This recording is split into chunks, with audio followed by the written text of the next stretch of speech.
KHL이 월드게임즈를 진행하면서 중유럽으로의 진출을 꾀했습니다. 오스트리아 비엔나와 에스토니아 탈린에서 치러진 KHL 경기는 어땠을까요? NHL에서는 피츠버그 펭귄스가 4연승을 이어가면서 메트로폴리탄 디비전 선두로 올라섰습니다. NHL 핫앤낫, 이번 회는 어떤 팀들이 등장할까요? 아시아리그 아이스하키 2018-2019 상위권의 순위 판도가 크게 요동치고 있습니다. 대명 킬러 웨일즈가 니코 아이스벅스와의 원정 경기에서 2연패를 기록했는데요.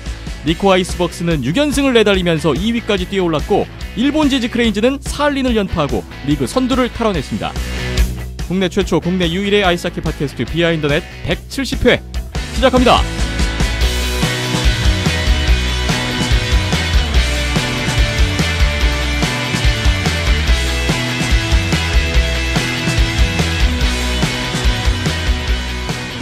비하인드넷 170회입니다. 오늘 10월 29일 월요일 오후에 녹음 진행하고 있습니다. 안녕하세요. 김태범입니다. 박김찬 PD, 이현섭 기자 나오셨어요.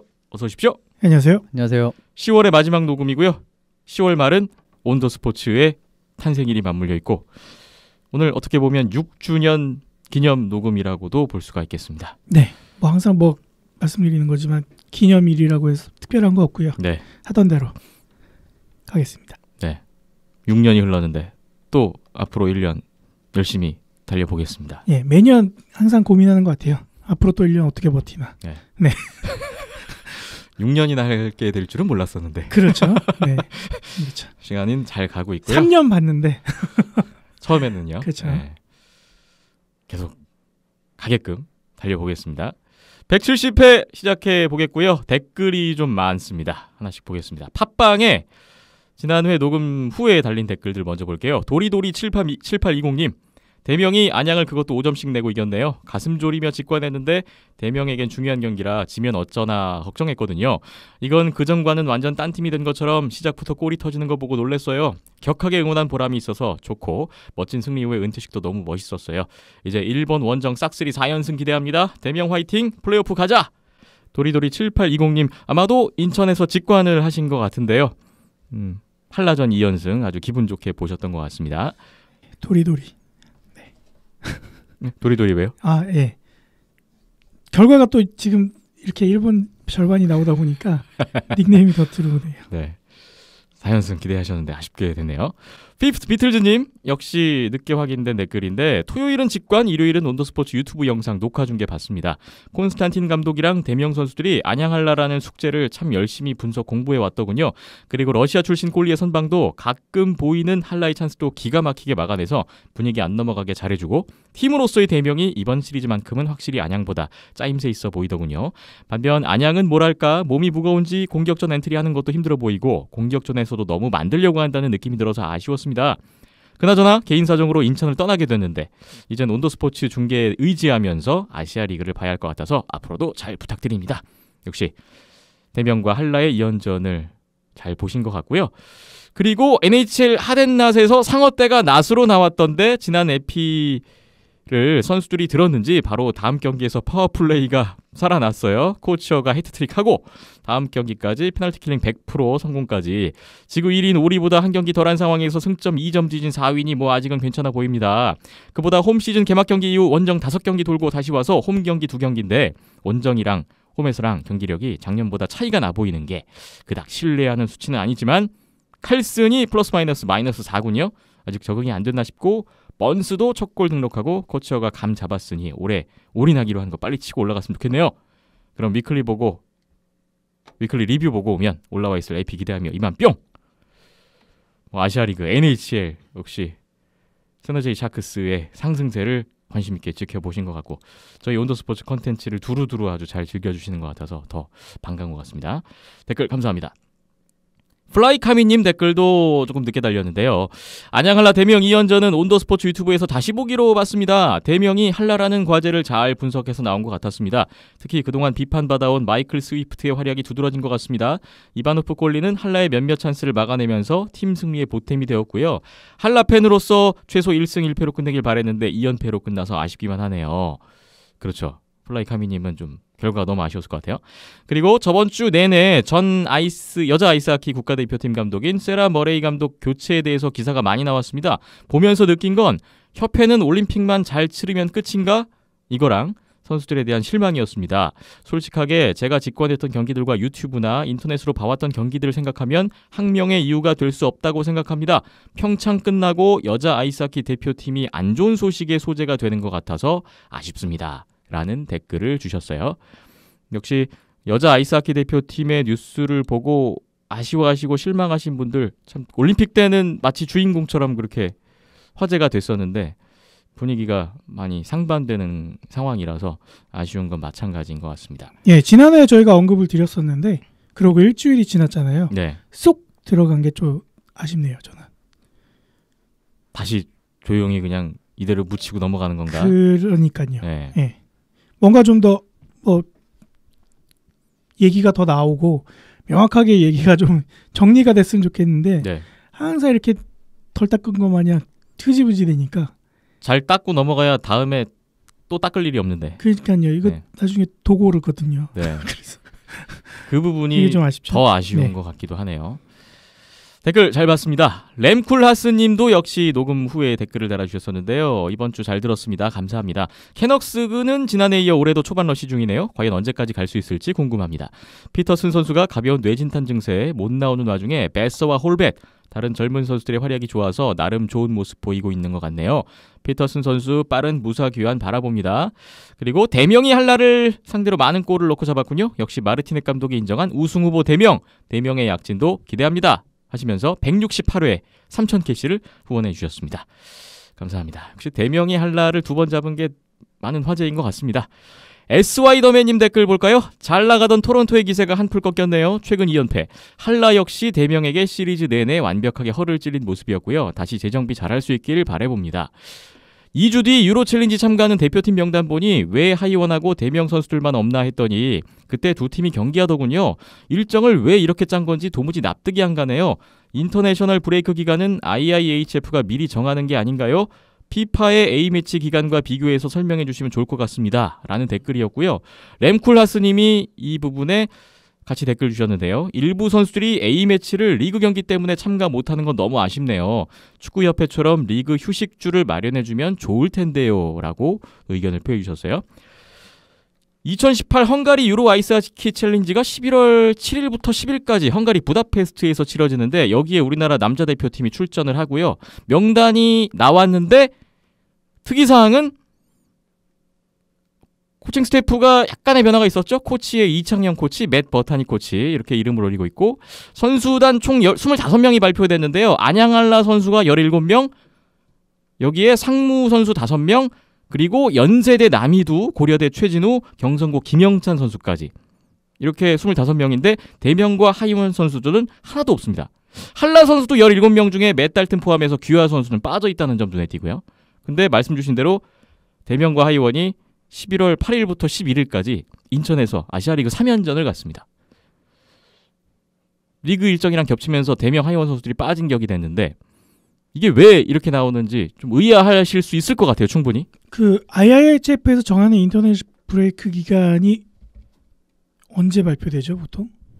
보통 이제 시즌 전에 다 발표가 일찍 다 발표가 되는 걸로 알고 있고 그래서 이제 뭐 리그도 그걸 피해서 짜야죠. 유럽 리그나 같은데도 다 인터내셔널 브레이크는 쉽니다. 보통 한 3번 정도 하는데 11월, 12월, 뭐 그다음 뭐 1월, 2월 뭐 이런 식으로 네. 한 거의 3번쯤 하는데 사실 올해도 IIHF에서 이제 발표가 돼서 그걸 열람을 하려고 하는데 URL이 깨졌더라고요. 얼마 전 IIHF가 그러니까 월드 챔피언십 맞춰서 리뉴얼되면서 네. URL이 깨져서 정확하게 확인은 못했는데 이제 평소에 이제 IIHF에서 일찍 발표를 하고 그리고 뭐 한 3번 정도 그렇죠. 브레이크가 있습니다. 11월 이쯤에 헝가리 유로 아이스하키 챌린지 한다는 건 아주 일찌감치 그렇죠. 나왔던 것으로 기억하고 예. 그래서 그 당시에 그때 저희도 우리나라 국내 종합선수권대회가 12월로 미뤄진 걸 보고서 아 되게 잘 됐다. 국가대표팀 다 참가할 수 있겠구나. 종합선수권 때문에 대표팀 못 나가는 일은 없겠구나. 라고 했는데 이게 웬걸? 아시아리그 일정과 겹치는 이런 변수가 또 발생했어요. 그러니까 리그 일정을 짤 때 고려를 안 했다라는 게 여기서 나오는 거고요. 그죠? 그렇죠. 네. 그리고 대표팀 명단을 발표할 때 뭐 하려는 게임 없으니까 뽑고 대명 하이어는 게임 있으니까 안 뽑고 또 문제가 있는 것 같아요. 그리고 글쎄요. 이럴 거면 그냥 차라리 대학생으로 명단을 짜든가. 근데 문제는 대학교도 유리그가 있거든요. 네, 그렇습니다. 네. 그러니까 전혀 뭐 이거는 아무런 고려도 안 하고 생각도 안 하고 그냥 대충 막 집어넣은 것 같아요. 그러니까 이거를 지금 한두 가지가 아닌 게 이거를 선수는 왜 빠졌으며 대학 선수는 또 왜 몇 명은 또 왜 들어 있고. 그러니까 모르는 사람들이 보면 이거 또 할라도 리그는 치러야 되니까 기아 애들은 또 뺐구나 이렇게 생각할 법하거든요. 네. 네. 그러니까 아무 컨셉도 없고 아무 생각도 없고 뭐 컨셉이 있으면은 뭐 기자회견이라도 해서 축구 대표팀처럼 대표팀 명단 발표하면서 기자들 모아놓고 뭐 얘기라도 하든가 그런 것도 없고 대충 막 저희가 봤을 땐 그냥 그래요. 대충 막 뭔가 두서가 없는 느낌이죠. 지금 두서가 없죠. 계획과 뭔가가 이게 컨셉이 도대체 뭐야? 그 전에 있었겠냐님만은 예, 이번엔 더더욱 심한 것 같고요. 예, 이렇게 되면은 이제 2월 달이 또 걱정이 되죠. 2월 달에 또 이제 예정으로는 강릉에서 유로 챌린지가 예정이 돼 있는데 예.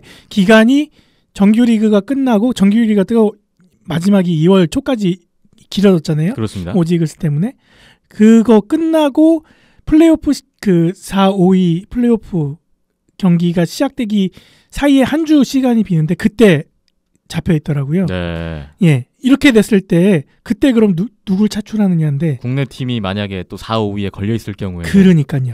문제가 발생합니다. 그러니까요. 근데 강릉에서 한단 말이죠. 근데 거기서 최상의 전력을 안 꾸린다라고 또 말할 수는 없는 거잖아요. 네. 예. 그러니까 예.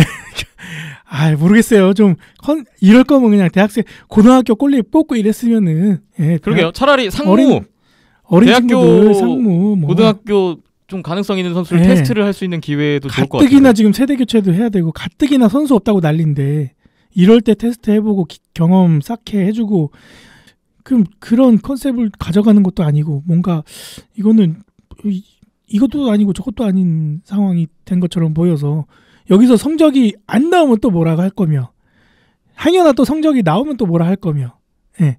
성적 나온다고 뭐 기아 선수를 빼고 갈 것도 아닌데 그러니까 답답한 마음이 더 커서 이렇게 긴 시간을 할애했네요. 네. 네.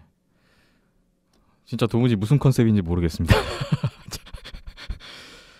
자, 어떤 이 대표팀 명단에 대해서도 관심 갖고 있는 분들이 많으실 거예요. 그래서 저희가 좀 시간 할애를 또 예정보다 많이 하게 됐네요.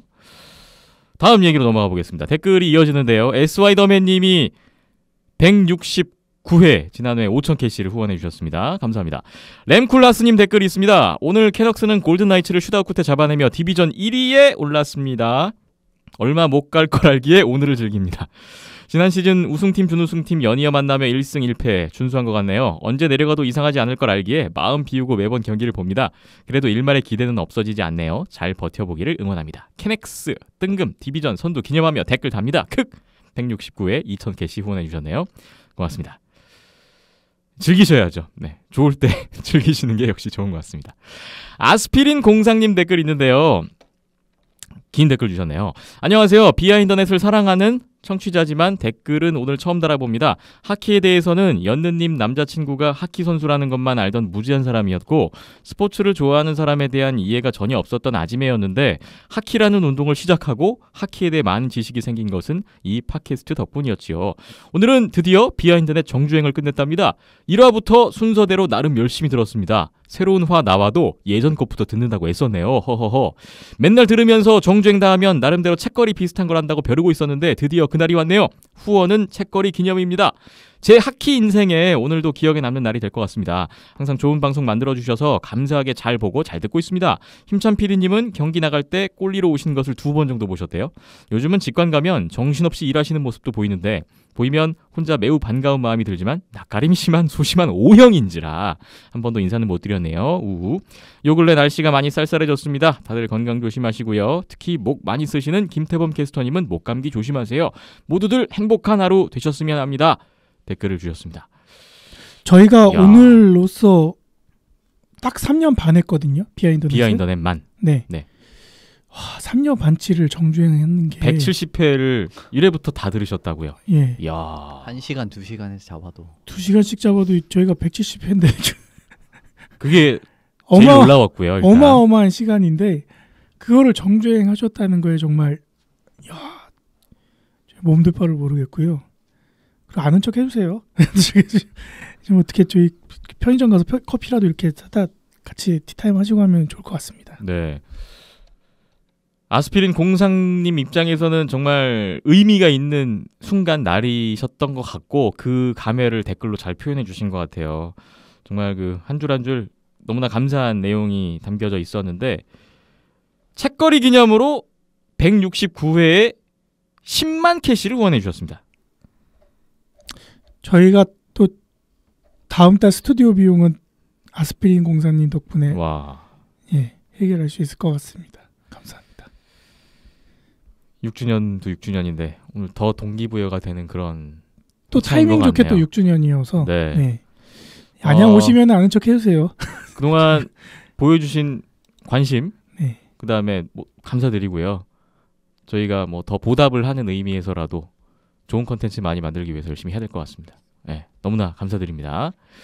네이버 댓글 보겠습니다. 이 댓글도 나중에 이제 확인된 댓글인데 MAC 맥님 우리나라 국가대표팀 귀하 포함해서 한 팀 꾸려서 KHL에 진출하면 과연 어떤 성적이 나올까요? 라는 질문이세요.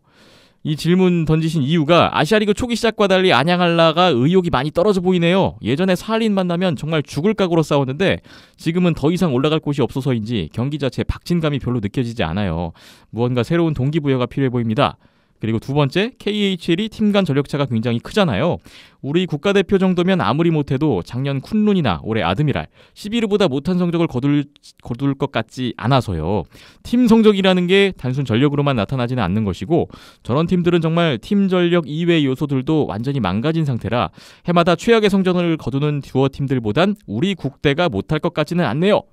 지금 아드미랄 20경기에 승점 9점인데 경기 보면 눈 뜨고는 못 봐줄 실력이라고 하셨어요. 세 번째, 오프시즌에 사할린과 아드미랄이 매년 연습 경기를 가지는데 성적이 1승 1패 정도예요. 연습 경기를 할지라도 기량 자체가 그렇게 차이가 나지 않더라고요. 이런 이유로 나름 우리나라 최강팀 꾸려서 KHL에 해봤으면 하는데 한 시즌 성적 어떻게 바라보시나요? 라고 하셨어요. 이현숙 기자님이 KHL을 또 많이 보시니까 어떻게 가늠을 하고 계신지 궁금한데요. 아드미랄 정도로 나오지 않을까요? 서부 가면 최하위권이고 네. 동부 가도 진짜 잘해도 중하위권입니다. 그 정도라고 생각을 하는 이유는 뭐냐면은 아드미랄과 예전에 친선전을 했을 때 우리나라 국가 그때 얼마 전 작년인가 아마 했을 거예요. 7월인가? 근데 그때 5대3, 3대2 이 정도로 두 경기를 다 졌고요. 물론 뭐 작년 아드미랄이 올해보다 조금 더 세긴 했습니다. 뭐 그런 지표가 있는데 올해 우리나라 국가대표팀은 또 더 약해졌죠. 그런 부분 뭐 라든스키 은퇴부터 시작을 해서 여러 가지 부분이 더 겹쳤다라고 할 수가 있고 그리고 당장 지금 11위보다도 그렇게 우위에 그러니까 국가대표 전력이 우위에 있다라고도 좀 평가하기 힘든 게 그리고 KHL 또 장기 시즌으로 가다 보면은 어쨌든 뭐 한 50경기, 60경기를 해야 된다라고 감안을 했을 때 분석이 무조건 들어올 겁니다. 근데 네. 지금까지의 우리나라 국가대표팀의 경기를 가만히 살펴보면은 게임 플랜이 다 똑같아요. 그렇다면은 이게 공략이 됐을 때 다른 플랜 B가 있었느냐라고 이제 반문을 하실 수가 있잖아요. 근데 제가 봤을 때는 없었어요. 그러니까 지금까지 국가대표팀 경기를 다 봤을 때는요. 네. 이런 부분도 이제 하나 더 문제가 될 수 있는 부분이고 물론 뭐 말씀 주신 대로 뭐 지금 아드미랄 11위 이런 팀들이 10승점 13점 12점 받기래요.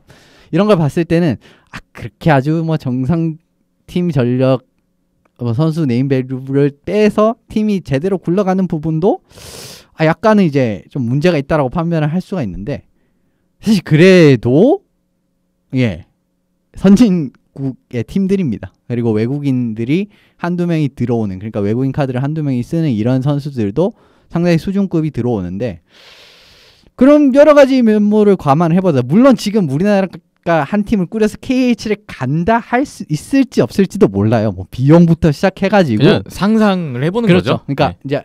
이제 한 시즌 성적대에 대한 부분을 이제 여쭤보셔서 이제 이렇게 말씀을 드리는데 제 예상은 동부에 가면은 진짜 최상의 결과가 나왔을 때 중하위권이에요. 최상의 결과가 나왔을 때 중하위권. 서부에 가면 사실상 하위권을 면할 수 없다라고 저는 생각을 하고, 그리고 뭐 사할린 아드미랄 경기를 예술 또 언급을 해주셨는데, 제가 알기로는 요 경기들에서 작년에는 이제 올림픽 브레이크 때 경기가 있었고, 재작년에는 이제 시즌 끝나고 난 다음에 이제 뭐 경기가 있었던 걸로 기억을 하는데, 점수는 진짜 많이 차이가 안 났습니다. 별로 차이가 안 났어요. 그리고 뭐 1승 1패 진짜 하고 있고, 뭐 연장에서 뭐 클림축구 선수 결승골로 이기고 이런 걸로 있었는데, 제가 알기로는 아드미랄 팀이 그때는 1군 전력으로 안 나온 걸로 알고 있어요. 그러니까 네. 지금 사할린 들어와 있는 뭐 나지르 기치베코프라든지 옛날에 뭐 결승전에서 잠깐 용병을 뛰었던 뭐 세르게이 일린 뭐 이런 선수들이 아드미랄의 소속으로 뛰었던 경기였습니다. 그러니까 1군이 아니었던 거예요. 그런 식으로 따지는 걸 봐도 아드미랄 1군이 아닌데 사할린은 사실상 거의 뭐 아시아리그에 들어올 때부터 1등, 2등, 3등 예. 최상위권의 전력을 꾸렸던 팀인데도 불구하고 그렇게 크게 우위를 점하지 못한다. 1군 거의 아드미랄 2군급 팀, 그러니까 2군급 팀에게 거기에서 뭐 거의 다 이야기가 나온 것 같습니다. 네. 상상에 따른 예상을 한번 그렇죠. 들어봤고요. 근데 막상 가면 더 잘할 수도 있어요. 네. 예, 거기에 저도 덧붙이면요. 일단은 현실적으로 저는 보면은 돈이 한 3배가 들어갑니다. 안 돼요. 네. 네. 그거 현실적인 거 가지고 고려를 하면은 팀 운영 비용이 3배 이상 들어간다고 했고요. 그다음에 의욕이 많이 떨어져 보였다고 하셨는데, 글쎄요. 직접 칼라가 예. 네, 만나본 제 개인적인 소감으로는 전혀 떨어지지 않았고요. 오히려 평창과 세계선수권을 경험하고 나서 이 학기구나라고 하면서 더 의욕을 불태우고 있는 모습을 볼 수 있었습니다. 네. 그래서 그런 부분에 대해서는 아마도 이럴 거야, 의욕이 떨어졌을 거야라고 생각하셨을 법하고요. 거기 근데 또 대명전 2연패도 작용을 하지 않았을까 싶어요. 뭐 제3자 또 다 이겼잖아요. 네. 그러니까요. 제3자 입장에선 사실 근데 그렇게 생각할 수도 있을 네. 것 같습니다. 계속 뭐 이기고 이러니까. 그러니까 그거는 그냥 최근에 또 흐름이 승패 마진이 썩 좋지는 않아요, 한라가. 그렇죠. 네. 하지만 이제 선수들은 그 어느 때보다 더 의욕이 불타고 있다라는 거를 제가 전달을 드리고요. 근데 개인적인 소망은 저도 같습니다. KHL에 한번 네. 진출을 하는 그러니까 거예요. 굳이 뭐 국가대표를 꾸려서 국가대표팀 전력으로 나가는 것보다 그냥 안양한라가 KHL 나가봤으면 좋겠어요. KHL 뭐 당장은 힘들어도 그 밑에 뭐 VHL도 있고 뭐 이렇게 하부 리그들이 있을 거 아니에요. 예, 그렇게 해서 좀 더 넓은 무대로 나갔으면 하는. 왜냐면 또 최근에 아시아 리그가 전체적으로 또 경기 수도 축소되고 점점 뭔가 기울어져 가는 느낌이 크다 보니까 이럴 거면 아예 더 큰 무대로 나가서 맞짱 한번 떠보는 거. 그냥 바위에 계란을 던지더라도 깨지고 막 철퍼덕 하더라도 부딪혀 보는 게 어떨까. 돈이야 많이 들겠지만 그런 생각은 맥님과 마찬가지로 항상 소망하고 있습니다. 네.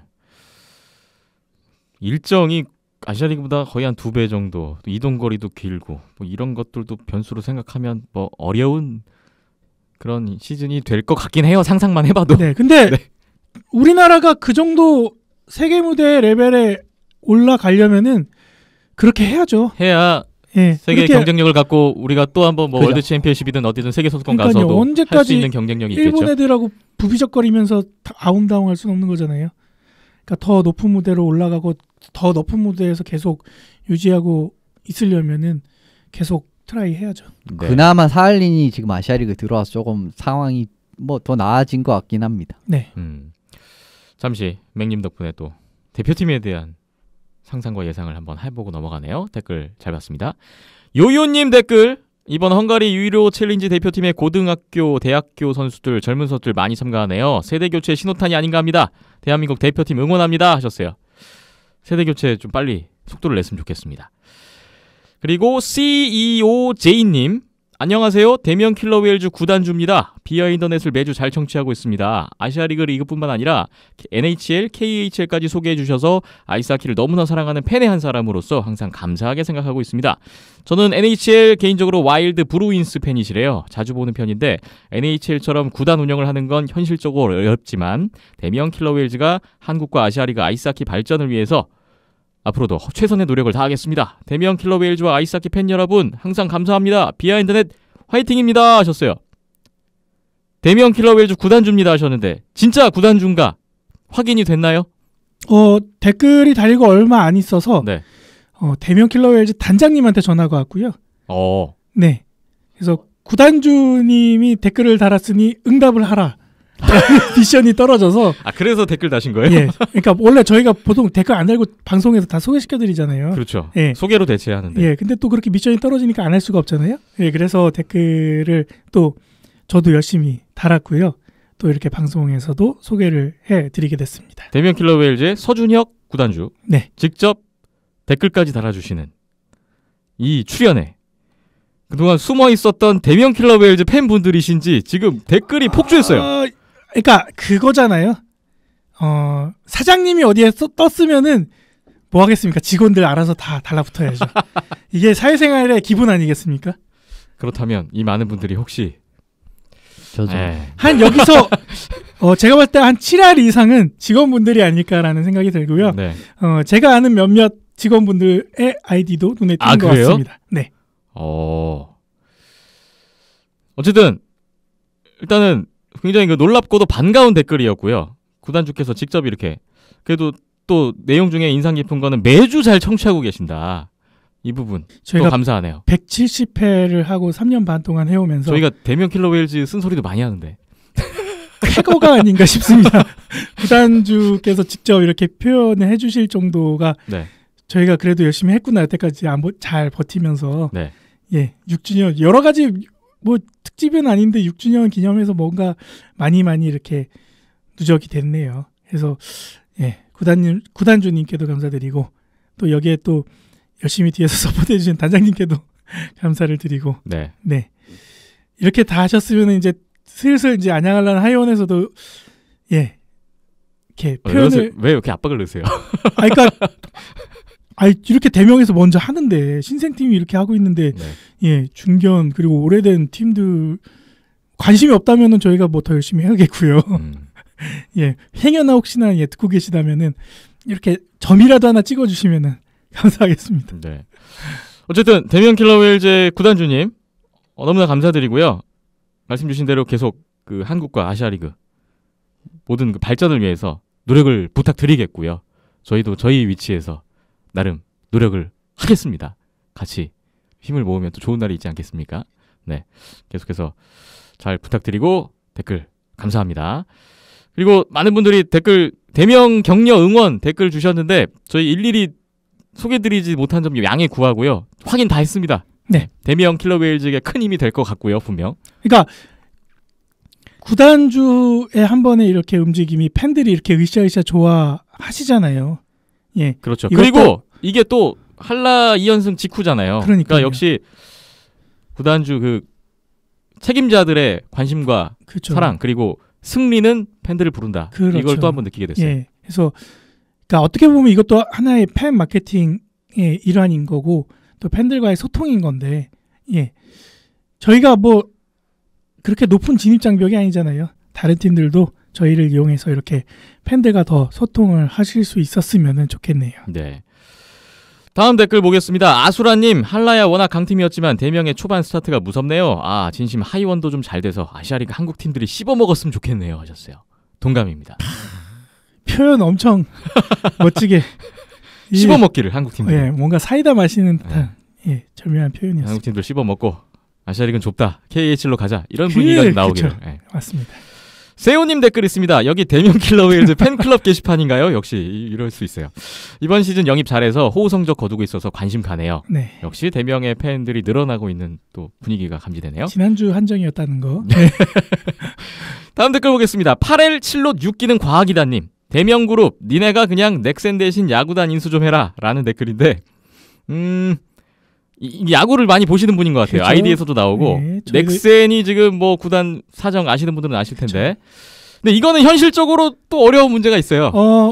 제가 알고 있기로는 야구 선수 한 명 몸값이 구단 아시아리그 구단 전체 운영비랑 그거보다 남는구나. 예. 그런 선수도 있죠. 예.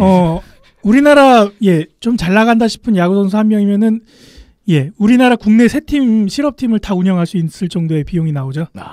뭐 야구 선수들 FA 계약하는 거 보면 4년에 80억 뭐 이러는데 그럼 1년에 20억만 잡아도 그러면은 와 아시아리그 한 2, 3년치 나갈 수 있어요. 그래서 현실적으로 많이 어렵지 않을까. 프로 야구와 아이스하키는 이 규모 자체가 너무나 다르기 때문에 그렇죠.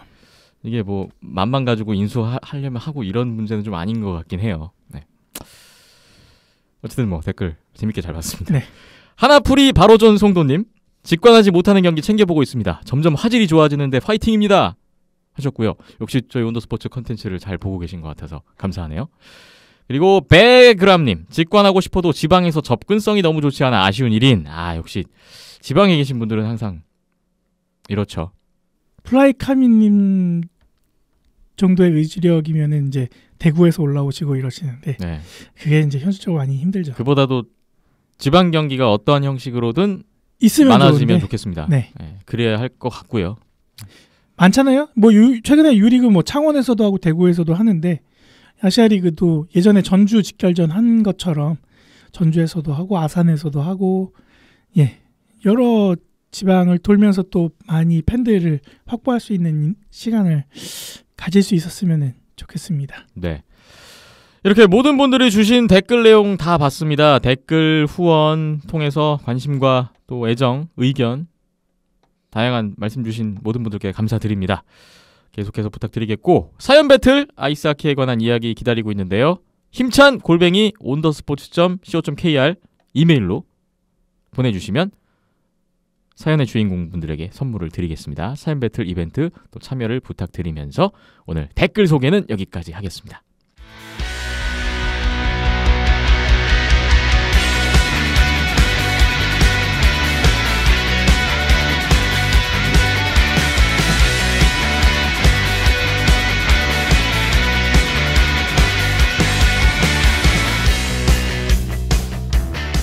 네, 이번에는 이현석 기자와 함께 해외 하키 살펴보겠습니다. 먼저 KHL 소식을 또 한 가지 갖고 오셨는데 이번에 KHL에서 특별한 이벤트가 있었네요. 예, KHL 월드게임즈라는 이벤트를 이번에 한번 사실 2번, 3번이죠 정확히 말하면. 근데 첫 일정이 10월에 있었습니다. KHL 월드게임즈 이게 뭔가요? 사실 KHL이 최근에 중앙 유럽에 대한 좀 진출 의지를 좀 드러냈습니다. 그러니까 중앙 유럽에 좀 재정이 탄탄한 뭐 독일이라든지 뭐 스위스라든지 이런 팀들을 하나 이제 들이면서 이제 기존에 있는 팀을 좀 바꾸는, 기존에 좀 재정이 부족하고 이런 팀들을 쳐내는 이런 느낌으로 어쨌든 진출을 꾀하고 있다, 이런 부분이 나왔고, 결과적으로 리그 홍보에도 어느 정도 목적이 있는 이제 그런 여러 가지 이유 때문에 이번에 월드게임즈를 좀 기획을 한 것 같네요. 그런데 이번에 의미가 있는 것이 이게 이벤트 경기나 뭐 프리시즌 경기 이런 게 아니라, 그렇죠. 친선 경기가 아니라 KHL 리그 공식 경기라는 점인 것 같아요. 그렇습니다. 이번에 처음으로, 사실 예전 뭐 프리시즌이나 친선전은 뭐 유럽이나 이런 데도 개최가 많이 됐었습니다. 그런데 이번에 공식전이, KHL 공식전 리그 경기가 해외, 그러니까 연고지가 없는 제3국에서 치러지는 건 처음으로 알고 있어요. 네. 그런 이번에 10월, 11월 이렇게 두 차례에 걸쳐서 펼쳐질 예정이고요. 10월 26일, 28일 벌써 다 지나갔죠. 오스트리아 비엔나에서 슬로바니 체스카와 스카를 맞상대를 했고요. 에스토니아 탈린에서 요케리트와 스파르타크, 세베스트라 요 팀들이, 그러니까 26일, 28일에 경기들이 있었습니다. 네, 지난 주말에 일단 일정 소화가 됐고 11월에 하나가 더 잡혀 있네요. 그렇습니다. 11월에는 이제 스위스 취리히에서 디나모 리가 팀이 스카, 체스카를 이제 맞상대하는 일정이 또 잡혀 있네요. 네, 중앙 유럽, 중유럽에 진출 시도가 됐는데 장소가 일단 오스트리아 비엔나, 에스토니아 탈린, 스위스 취리히예요. 이 장소가 뭐 어떤 의미가 있길래 또 선정이 됐는지도 궁금한데요. 비엔나부터 이제 말씀을 드리면 오스트리아의 가즈프롬이라는 회사가 있습니다. 뭐 석유 쪽 관련한 회사로 알고 있는데, 이 팀이 KHL 리그와 슬로반 브라티슬라바 팀의 스폰서예요. 그렇기 때문에 슬로반 구단이랑 KHL이 이제 리그나 팀을 홍보하고자 하는 뜻이 일치했다라고 좀 해석을 할 수 있을 것 같고, 슬로바키아의 브라티슬라바가 비엔나랑 차로 1시간밖에 안 걸립니다. 그 정도로 가까운 거리라는 것도 이제 이 일을 선택한 아주 중요한 이유로 하나로 보이네요. 네, 가즈프롬 회사를 통한 오스트리아 커넥션, 또 거리도 가깝고 또 그런 부분이 비엔나로 이어질 수가 있었네요. 다른 지역은 어떻습니까? 예, 에스토니아 탈린 같은 경우에는 요케리트 구단이 좀 탈린에서, 그러니까 에스토니아에서의 구단 영향력을 강화하고자 하는 움직임이라고 해석을 할 수가 있어요. 실제적으로 이제 핀란드와 에스토니아 두 나라는 굉장히 가까워요. 어떻게 보면 우리나라, 일본 정도 가까운 수준이라고 할 수가 있는데, 그러니까 네. 지리적으로요. 바다 하나만 걸르면은 바로 이제 바다 하나를 끼고 국경이 맞닿아 있습니다. 네. 이 정도로 가깝고, 특히 헬싱키랑 탈린의 위치도 이제 핀란드만을 이제 기점으로 위쪽이 헬싱키가 바로 위에 있고, 그 다음에 탈린이 바로 밑에 있어요. 그래서 굉장히 지리적으로 가깝다라고 할 수가 있고, 결과적으로는 뭐 어떻게 보면 오스트리아에서의 예와 마찬가지로 지리적인 요인도 굉장히 크게 작용을 했다라고 말씀드릴 수 있을 것 같습니다. 네, 요케리트를 포함해서 핀란드 하키야 뭐 워낙 그렇죠. 저변이 탄탄한데 그 영향력이 에스토니아까지 이제 넘어가는 그런 또 분위기가 감지가 되네요. 그렇군요. 스위스 7위는 어떻습니까? 7위 같은 경우는 이제 스위스 전체로 보면은, 사실 스위스는 KHL과 상당히 인연이 있는 나라라고도 할 수가 있어요. 이제 다보스에서 펼쳐지는 스팽글러컵에 항상 KHL 팀이 참가를 하고 있고요. 그리고 지난 올림픽 브레이크에 열렸던 다보스 하키 서밋에서도 디나모 리가라든지 메탈루크와 같은 팀들이 참가를 한 바가 있습니다. 네. 그리고 얼마 전에 있었던 오프시즌에서도 뭐 다보스, 그리고 스위스 국가대표팀이 KHL 오프시즌 프리시즌 토너먼트에도 참가를 해서 경기를 한 적이 있을 정도로, 사실 이제 뭐 스위스와 KHL 같은 경우에는 굉장히 가까운, 이제 이런 좀 긴밀한 협약이 있다라고 좀 해석을 할 수 있을 것 같네요. 네, 세 군데 지역이 다 각각의 이유는 있고 사연은 있는 것 같네요. 그렇다면 지난 주말에 먼저 두 지역에서의 경기가 있었잖아요. 어땠습니까? 결과가 어떻게 나왔나요? 예, 탈린에서의 경기는 홈팀이라고 할 수 있는 요케리트가 접전 끝에 두 경기를 다 잡아냈고요. 4대3 연장승으로 스파르타크를 잡아냈고 3대2 승리로 세베스트라를 잡아냈습니다. 뭐 예. 그래서 뭐 에스토니아 어떻게 보면 홈이잖아요. 좀 재밌게 경기를 관전하실 수 있을 것 같은데, 비엔나에서 펼쳐진 두 경기는 슬로반이 모두 그냥 아주 대패라고 말았어요. 사실 상대도 상대인데 점수가 9대0, 7대0이 나왔거든요. 이 정도로 굉장히 대패를 당했기 때문에 어떻게 보면은 좀 주객 전도가 된 게 아닌가. 좀 체스카와 스카를 보기 위해서 상대가 상대인지라 그렇죠. 좀 세긴 셌는데 스코어 차이가 너무 많이 났네요. 그렇죠. 네. 이 정도로 좀 어떻게 보면 사실 전력 차를 감안했을 때 슬로반이 체스카와 스카 이게 좀 이길 전력도 아니기는 하고, 좀 그래도 좀 많이 대패를 해서 좀 아쉬운 결과가 나왔습니다. 그래도 체스카 스카가 이렇게 비엔나 가서 경기를 치렀다는 거는 그렇죠. 그래도 어느 정도 흥행도 염두에 둔 게 아닌가라는 생각도 잠시 해보게 되네요. 예. 대표적인 팀들 두 팀이 갔다는 게. 사실 네. 흥행을 고려한 이제 대진이라고 할 수가 있죠. 예. 그렇군요. 실제 흥행이 잘 됐습니까? 뭐 관중 동원을 살펴보시면 에스토니아에서 열린 경기 같은 경우에는 5,800명, 3,950명 해서 거의 10,000명 가까운 이제 관객 입장을 했습니다. 근데 수용 인원이 이제 5,840명이에요. 이 정도 생각하면은 괜찮은 수준이었다. 관객 점유율이 좋네요. 이 부분은 이제 뒤에 또 자세한 수치 말씀을 드릴 거고요. 예. 비엔나 같은 경우에는 2011년인가에 증축을 했습니다. 원래 4,500석이었는데 7,000석 가까이 증축을 했어요. 그런데 결과적으로 5,540명, 5,800명 정도로 총 11,483명이 왔네요.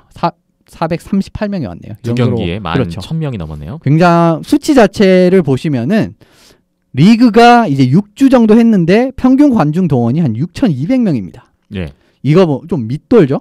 그러니까 6,200명을 찍은 경기가 없죠, 지금 4경기 동안. 예. 그래서 뭐 관중 동원이 사실 그렇게 흥행 아닌 거 아니야라고 생각하실 수도 있는데, 관중 동원력을 이제 총 수용 가능 인원의 퍼센티지로 봤을 때 에스토니아에서 경기 84%고요. 그 다음에 비엔나에서 경기 81%입니다. 좌석 동원율이요. 예. 이 정도 보시면은 좀 이야기가 달라져요. KHL 평균 관중 동원율은 69.9%입니다. 그리고 해외 클럽, 그러니까 KHL의 해외 클럽들이 있잖아요. 지금 뭐 사실 뭐 이번에 슬로반도 마찬가지고 요케리트도 마찬가지인데 해외 클럽 평균을 따지면 64% 수준입니다. 관중 동원력이. 그걸 생각해 보면은 굉장한 성공이다라고 말씀을 이제 드릴 수가 있을 것 같고, 물론 뭐 두 국가가 하키가 인기가 있는 국가긴 하지만 어쨌든 KHL 여기에 좀 KHL이라는 브랜드가 어쨌든 이런 하키 마켓에서도 충분히 먹힌다라는 것을 좀 증명하지 않았나라고 싶고, 앞서 말씀드렸던 유럽점 진출을 하는데 결과적으로는 이제 뭐 프랑스 팀이나 지금 이야기가 오는 게 독일 팀 요게 좀 유력하다라는 이야기가 있어요. 그런데 어쨌든 지금 이때까지 치러진 4경기에서의 결과를 봤을 때 광주 동원역 자체는 어디에서는 나쁘지 않았다라고 말씀드릴 수 있을 것 같습니다. 네. 이번 시도를 통해서 앞으로도 또 이러한 기획이 또 있을 수도 있겠다라는 가능성도 보이네요. 우리나라에서도 좀 했으면 좋겠네요. 한국 시장을 한번 두드려주기를. 뭐 아시아 시장 계속 두드리고 또 러시아 커넥션 있잖아요. 예.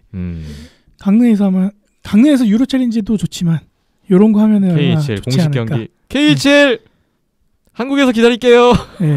해서 이 정도의 관중 동원력만 나오면은 희망사항입니다. 국내 구단주 분들께서도 혹하지 않을까. 네. 예. 그런 생각도 드네요. 네. 아주 흥미로운 기획인 것 같고 또 관중 동원 이 정도 됐다니까 흥미로운 흥행 성적인 것 같습니다. 11월에 스위스 취리에서는 어떨지 또 소식을 기다려 봐야 될 것 같습니다. 이현숙 기자와 함께하고 있는데요. 잠시 후에 NHL 하덴낫 이어가 봅니다.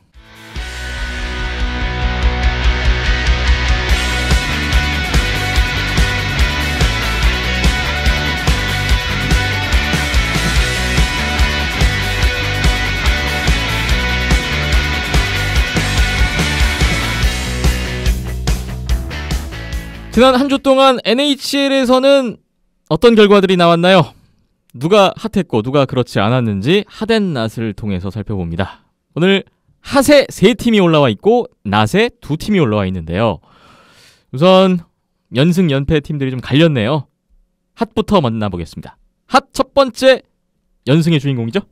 들어가기 전에 좀 많았습니다. 이번 네. 핫이. 사실 세너제이도 또 분위기가 확 올라와서 5경기 연속 포인트 지금 따고 있고, 그다음에 에드먼턴도 사실 피츠버그전 지긴 했는데 요즘 다 뭐 웬만한 경기는 다 이기면서 순위가 많이 올랐더라고요. 그래도 조금 눈에 띄는 팀들을 뽑아봤습니다. 첫 번째는 피츠버그 펭귄스네요. 피츠버그 펭귄스가 4연승을 하고 있습니다.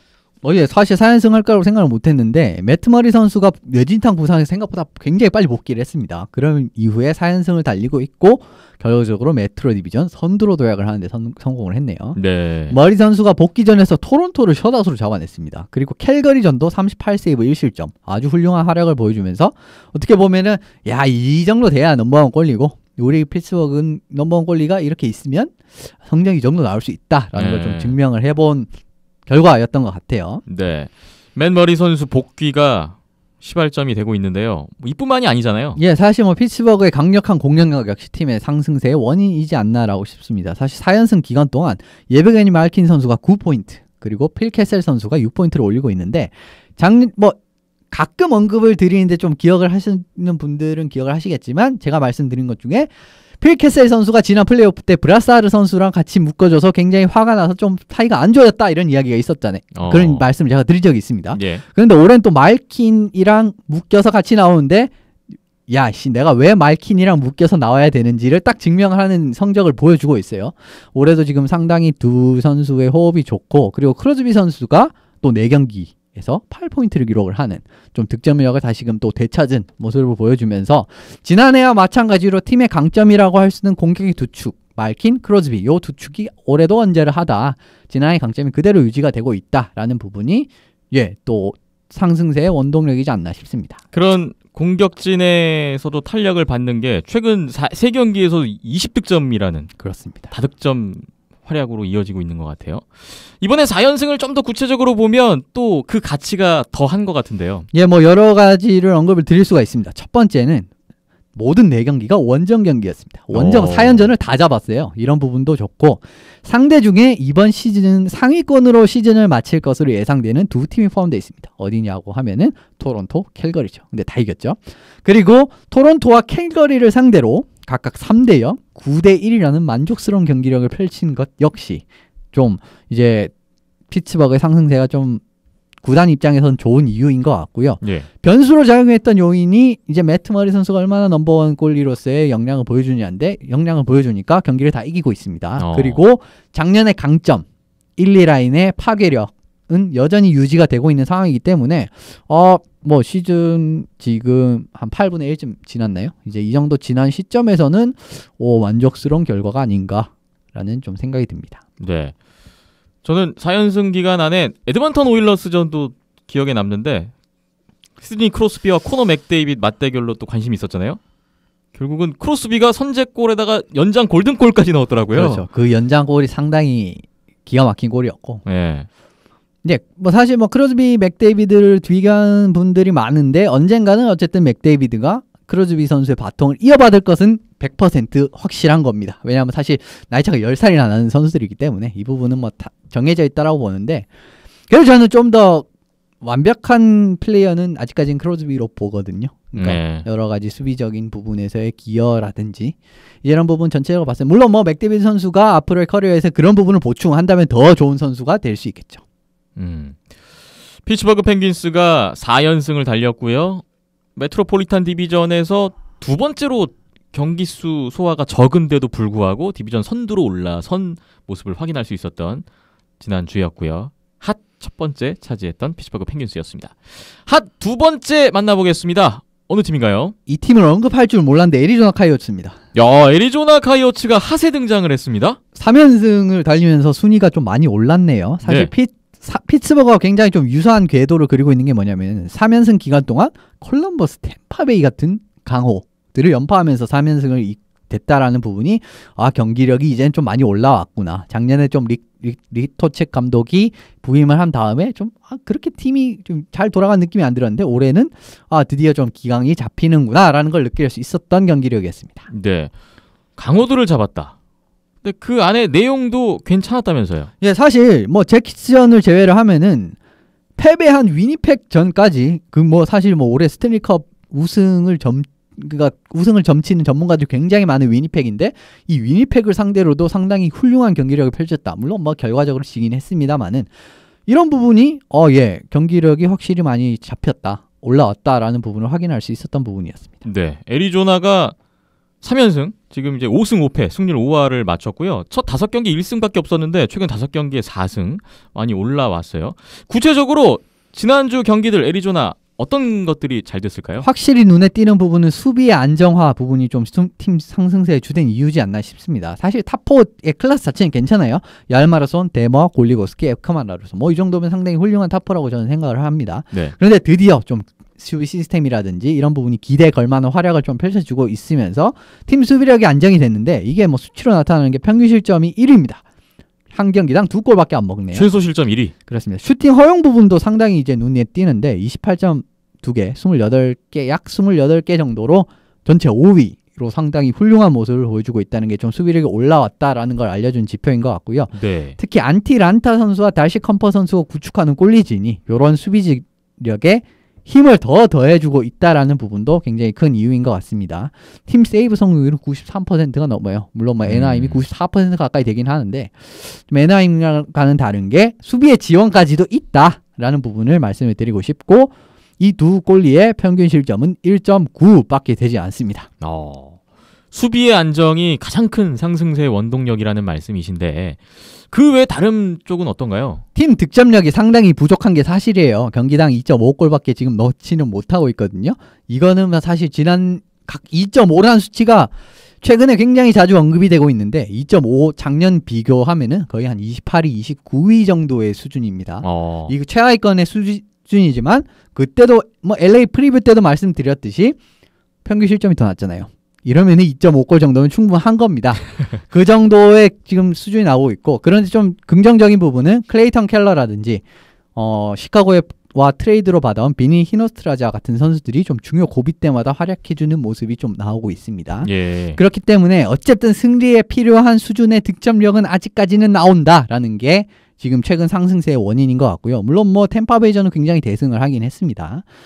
그런데 지금 수비가 안정이 어쨌든 됐거든요. 이런 상황에서 조금 더 순위를 올리고 진짜 의외의 결과를 펼치려면은 아무래도 보조 득점원들 아니면 베테랑들의 좀 분전이 지금 필요한 상황이라고 봅니다. 예, 어쨌든 득점이 조금만 더 지금 2, 3라인에서의 득점이 조금만 더 갖춰지게 된다면은 수비력 이 정도면은 사실 지금 애리조나는 사실 좀 잡을 팀이 그렇게 많이 보이진 않거든요. 네. 예, 물론 뭐 수비력을 유지하는 것도 과제일 수 있습니다만 어쨌든 애리조나 입장에서는 조금 더 안정적인 득점력이 필요한 시점이 아닌가 싶습니다.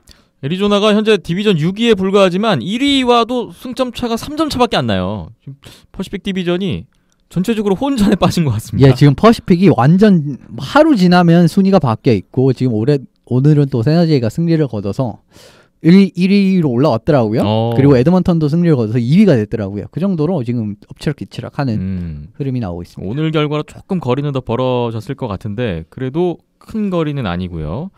자, 퍼시픽 디비전이 또 애리조나가 올라오니까 더 재밌어지는 것 같네요. 이제 세 번째 만나보겠습니다. 이 팀도 연승의 기세가 대단합니다. 지난주에 언급을 드릴까 말까 하다가 언급을 안 했는데 결과적으로는 지난주에 언급을 안 한 게 더 잘된 케이스가 됐네요. 미네소타 와일드입니다. 미네소타 와일드가 핫에 올라왔는데 5연승이죠? 예, 뭐 5연승 지금 리그 최다 어떻게 보면은 지금 순위표를 봤을 때 이제 최다 연승을 세우고 있는 지금 흐름이 5연승 이렇게 나오고 있고 예.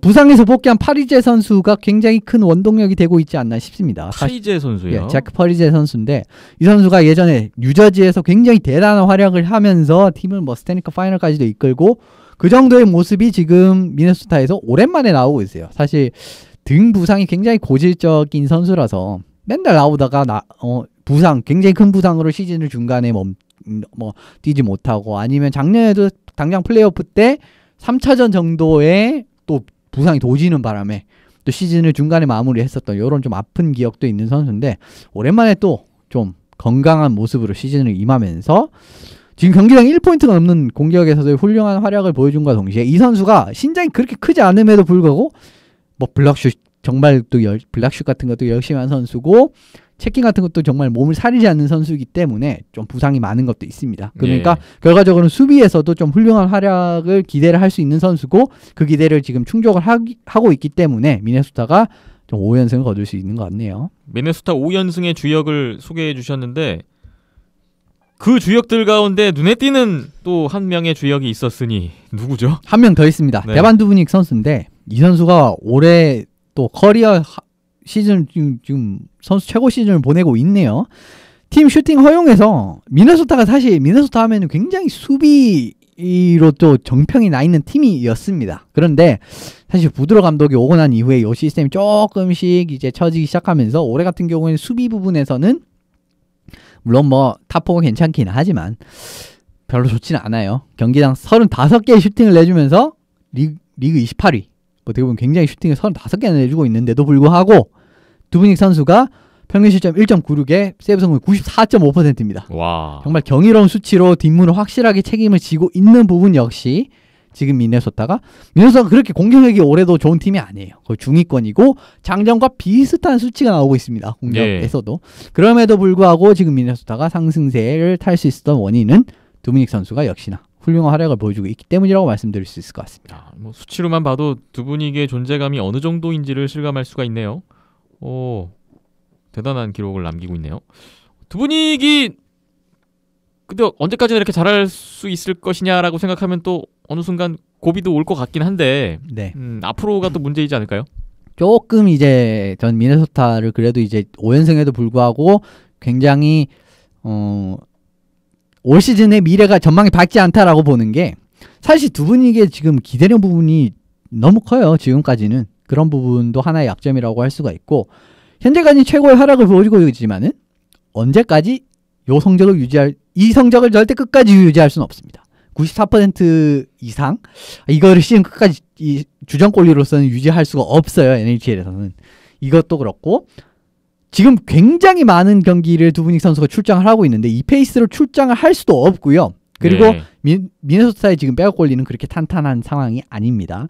그리고 이 선수에게 걸리는 과부하가 크면 클수록 성적이 내려갈 가능성이 크기 때문에 한시라도 빨리 좀 수비진이 좀 두브닉 선수의 좀 무게를 덜어줘야 되지 않나라는 그러니까 상승세를 계속 유지를 하고 싶다면은 이제 좀 두브닉 선수에게 들어가는 좀 짐을 수비진이 덜어줘야 하지 않나 이런 때가 아닐까 싶습니다. 팀 수비력의 분전이 요구되는 그런 시점이네요. 미네소타 와일드 여기도 첫 5경기 1승밖에 없었는데 5연승으로 지금 뭐 40일에 거의 턱밑까지 추격이 돼 있는 상황입니다. 센트럴 디비전 상위권 진입을 눈앞에 두고 있습니다. 핫 세 팀을 먼저 봤고요. 이번에는 낫 보겠습니다. 낫 두 팀인데 첫 번째부터 볼까요? 필라델피아 플라이어스입니다. 필라델피아 플라이어스 오늘 이제 낫에 들어온 팀들은 다 연패에 있는 팀들인데요. 지금 3연패네요. 예, 3연패하면서 메트로 7위까지 떨어졌네요. 순위가 곤두박질 치고 있습니다. 에버랜치전에서 진짜 완패를 했고 보스턴에서도 셧아웃패, 아일랜더스한테도 6대1로 어떻게 보면 3경기 전부 완패를 당했던 것이 경기력이 필라델피아가 또 이제 이 필라델피아의 고질적인 문제점 최근에 나타나는 게 흐름이 진짜 좋을 때는 막 10연승 하다가 곤두박질 칠 때는 끝을 모르고 떨어집니다. 진짜 이 팀이. 이게 네. 이런 부분이 좀 초반에 나오고 있는 것 같네요. 필라델피아가 그래도 4승 4패 뭐 괜찮게 나가고 있었는데 3연패로 지금 흔들리는 이유 어디서 봐야 될까요? 의외로 지금 이 팀을 보시면은 실점 자체는 많은데 이제 좀 키로 언급을 드려볼 때는 좀 수비진이 좀 어떻게 정돈이 되느냐인데 수비력 자체가 그렇게 나쁘지는 않습니다. 슈팅 허용 자체는 그렇게 많지도 않고 그리고 젊은 선수들 로베르트 헤그 선수라든지 트래비스 센하임 같은 선수들이 좀 성장을 하면서 지금 이 선수들이 뭐 탑4 거의 급으로 활약을 해주고 있거든요. 이렇기 때문에 슛 자체를 저지하는 부분은 괜찮지만 여기는 골리들이 문제입니다. 그냥 뭐 엘리엇, 피커든, 네오비르트 어떤 골리 한 명조차 믿고 맡길 만한 활약을 지금까지는 보여주지 못하고 있고 팀 세이브 성공률이 제가 알기로는 90%를 밑도는 걸로 알고 있어요. 모두 다 90%를 밑돕니다. 이게 네. 사실 굉장히 큰 문제라고 생각을 하고요. 페널티 킬링 역시 67%밖에 안 되네요. 그런데 이 놀라운 게 페널티 킬링이 67%인데 꼴찌가 아닙니다. 꼴찌는 캐롤라이나 허리케인스인데요. 근데 이 차이점 뭐냐면은 캐롤라이나 허리케인스는 PK 여기서 점수 줘도 우리는 따라잡을 힘이 있어요. 근데 필라델피아는 없습니다. 이 차이가 결과적으로 굉장히 큰 차이가 지금 나오고 있고요. 진짜 문제가 없을 것 같았던 득점력 이 굉장히 식은 모습이 지금 3경기 동안 나오고 있다는 것도 필라델피아가 골머리를 앓고 있는 이유입니다.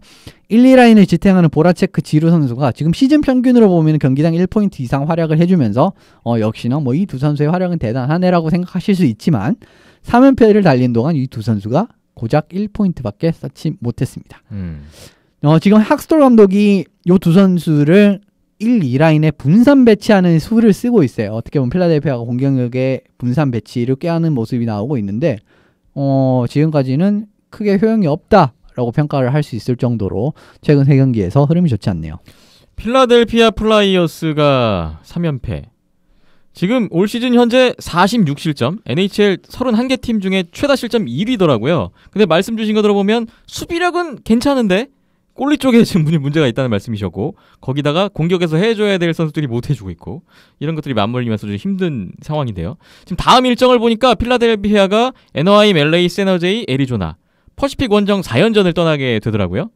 최근에 세너제이, 애리조나는 또 분위기가 좋은데 큰일 났어요 지금. 반면에 좀 그나마 하락세인 애너하임, LA와 앞에 2경기가 있거든요. 그렇죠. 여기서 일단 좀 승점을 좀 챙겨놔야 되지 않을까 그런 생각이 좀 하게 되는데 LA가 더스틴 브라운 선수가 오늘 복귀했습니다. 네. 그런데 오늘 복귀를 했는데 이겼어. 경력이 좋더라고요. 6연패 탈출했습니다 오늘. LA. 그러니까 작년에 그러니까 올해 1월에 진짜 유사한 경기가 있었어요. LA랑 상대까지 똑같았습니다. 뉴욕 레인저스. 근데 그동안 LA 킹스가 6연패를 달리고 있었고요.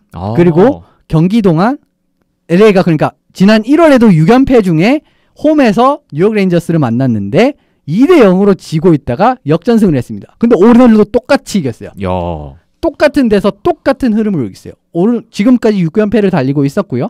또 2대0까지 점수가 지고 있었는데 그걸 또 뒤집어서 이겼습니다. 이런 모습이 브라운이 역시 있는 거랑 없는 거랑은 LA가 다른 팀이 된다라는 걸 봤기 때문에 네. 지금 LA가 흐름을 좋지 않지만 언제 올라와도 이상하지 않은 상태가 좀 됐다라고도 좀 전망을 드릴 수가 있을 것 같아요. 그렇다면 필라델피아로서는 반갑지 않은 소식인데요. 예, 지금 애너하임전에서 그나마 좀 정신을 차리고 그래도 첫 경기를 이기면 좀 아무래도 느낌이 다르잖아요. 그런 수밖에 기댈 데가 없는데 LA도 올라왔고요. 세너제이 어느새 지금 1등 됐고요. 애리조나도 만만치 않습니다. 지금 핫을 차지했어요. 템파를 깨는 걸 보니까 정말 장난 아닙니다. 그렇기 때문에 필라델피아가 이번 4연전까지 망친다라고 하면은 초반이 진짜 힘들어지거든요. 이런 식으로 패 마진이 계속 올라가면은 당연히 힘들어질 수밖에 없죠. 그렇기 때문에 좀 팀 재정비가 필요한 시점이 아닐까 싶습니다. 필라델피아로서는 중대 고비 원정 4연전이 될 것 같습니다. 핫앤낫 마지막 한 팀 보겠습니다. 낫 두 번째 4연패를 기록하고 있는 팀입니다. 덕스입니다. 애나하임 덕스 5연패가 됐네요. 아니 오늘로. 디비전 선두까지 찍고 있다가 이게 어떻게 된 겁니까? 뭐 사실 5연패 이걸로 굉장히 잘하고 있었는데 결과적으로 5할을 밑도는 승률로 내려가고 말았습니다. 사실 여러 가지 지표에도 불구하고 이상할 정도로 호성적이 나왔어요. 애나하임 덕스는. 네. 진짜 이거는 왜 이 팀이 이기는 거지? 라는 이야기가 나올 정도로 신기한 경기력이었습니다. 근데 조금씩 균열이 생기기 시작했어요. 이런 경기력으로는 시즌 끝까지 이렇게 이길 수가 없어요. 그러니까 겨우겨우 이렇게 이기는 거는 이길 수가 없고 그걸 지금부터 자세하게 말씀을 드릴 텐데 예. 애나하임은 리그에서 가장 적은 수치인 평균 24개 슈팅밖에 기록을 못하고 있습니다. 공격에서 못 때리고 있다. 그렇죠. 아예 공격이 제대로 훌륭하게 이루어지지 않다라고 이제 평가를 드릴 수가 있는 부분이고 당연히 평균 경기당 평균 득점 역시 2.36골로 뒤에서 4등입니다. 이 정도로 공격력이 부진하다는 28위, 거예요. 예. 그런데 요 이제 이유는 이제 막 코리 페리 선수라든지 온드레이 카세 선수라든지 오늘 이제 복귀를 하긴 했지만 야쿠브 실프베르베리 선수까지 이제 수혈 중순부터 결장을 했었어요. 이제 각각 이제 결장을 계속 하고 있기 때문에 주요 득점원들이 부상을 했기 때문에 공격력이 계속 지금 기대 이하 굉장히 공격에 저조한 모습을 보여주고 있다라는 부분이 좀 어떻게 보면 애나하임 덕스가 그간 경기를 계속 안 좋았다는 부분이 이런 부분에서 언급을 드리고 싶은 거고요. 네. 수비력이 애나하임 덕스의 가장 큰 약점입니다. 여기가 정말 개선이 되지 않으면 이 팀이 좀 앞으로 계속 이런 흐름이 나올 가능성이 커요. 경기당 38.2개의 슈팅을 허용을 하고 있습니다. 경기당 40개 가까운 슈팅을 허용을 하고 있다는 거예요. 예. 이건 아예 수비의 상대 공격에 대한 통제가 전혀 이루어지지 않다라고 평가를 할 수 있을 정도의 수준이에요. 애나하임 경기를 가만히 보시면 슈팅 카운트가 요즘에 보시면은 이제 애나하임도 팍스 쪽 계열이기 때문에 슈팅 숫자를 옆에 바로 띄워줍니다. 근데 보시면은 계속 그냥 2배 차이가 나는 게 일상다반사예요. 그러니까 애나하임이 뭐 11개 슈팅 치고 있으면은 막 상대 팀은 30개 치고 있고 막 이런 정도의 차이가 나는 게 진짜 일상다반사입니다. 그 정도로 지금 이제 허용이 아무래도 뭐 평균적으로 뭐 한 슈팅 성공률이 10% 9%라는 걸 감안해 보면은 치면 칠수록 골이 더 많이 나오는 건 당연한 거잖아요. 예. 그런데 우리는 못 치는데 상대방은 훨씬 더 많이 친다? 10개 이상 이렇게 마진 차이가 난다? 라고 하면은 굉장히 확률적으로도 지는 게임을 할 수밖에 없는 건데 사실 지금까지는 존 깁슨 선수나 뭐 라이언 밀러 선수들이 엄청난 활약, 말도 안 되는 활약이에요. 정말 이 선수들 세이브 성공률을 보시면 94% 가까이 됩니다. 예. 이 정도로 진짜 탈인간급 활약을 보여줘야 어떻게 보면은 그게 애나하임이 이겼던 원동력이에요. 그런데 앞서 두분이 선수에 의해서도 말씀드렸듯이 절대 이 94%의 계속 그럴 수는 성공률은 없으니까요. 예, 그 유지를 할 수가 없습니다. 사실 92%만 해도 굉장히 뛰어난 어떻게 보면 A급 골리의 수치라고 지표라고 할 수 있는데 이게 점점 내려온다? 91% 정도 수준까지 내려온다라고 하면은 지금 사실 경기력은 덕스는 아무 경기도 이길 수 없는 수준이에요. 지금 경기력 수준으로는요. 그렇기 때문에 수비적인 부분부터 어떻게 보면 애나하임도 좀 수비 아키의 대명사라고 할 수 있는 팀이었는데 어떻게 이렇게 팀이 수비력이 망가지게 됐는지 지금 이런 부분도 한번 고심을 해볼 필요가 있고요. 어쨌든 골리가 어쨌든 분전을 해주고 있기 때문에 예, 지금의 성적이 그나마 나오고 있는 건데 사실 점점 더 희망이 없는 건 사실로 보입니다. 오늘 세너제이와의 경기도 폰투스 오베리 선수가 억지로 2골 넣어가지고 3대3 만들어서 지금 어쨌든 승점을 한 점 따긴 한 건데 이 경기력 지금 말씀드린 딱 이 수준의 경기력이 나왔거든요. 그렇기 때문에 애나하임의 그러니까 프리뷰에서 제가 애나하임의 문이 닫히고 있다라는 언급을 드린 것도 지금 이런 모습 때문입니다. 네. 애나하임이 초반 선두 하지만 연패 빠지면서 디비전 5위까지 추락을 해 있는 상황인데 애리조나의 이후 일정을 보니까 오늘 세너제이전부터 해서 11월 23일까지 총 13경기가 잡혀 있는데요. 그중에 11경기가 홈 경기더라고요. 13경기 중에 11경기가 홈이다.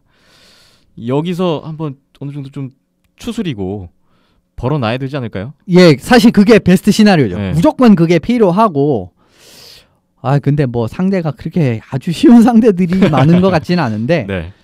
그래도 지금 꼴리가 억지로 다 막아주는데 조금 분발을 해봐야죠. 어쨌든 NRM 지금 팀 내부에서 조금씩 이제 라인 조율을 하면서 게츠 앞에는 헨리크도 붙여보고 이런저런 이제 실험을 하긴 하는데 아직까지는 성과가 없다. 그리고 어쨌든 수비는 빨리 진짜 더 이상 망가졌다가는 진짜 답이 없는 상황이 되기 때문에 좀 수비의 조율 이런 부분도 필요한 시점인 것 같습니다. 네. NHL 핫앤낫 오늘 총 5팀을 봤습니다. 팀별로 이제 소화 경기 수가 10경기를 넘어가고 있는데요. 점점 열기를 더해가고 있는 NHL 2018-2019 시즌 계속해서 지켜보면서 핫앤낫 또 준비를 해보겠습니다.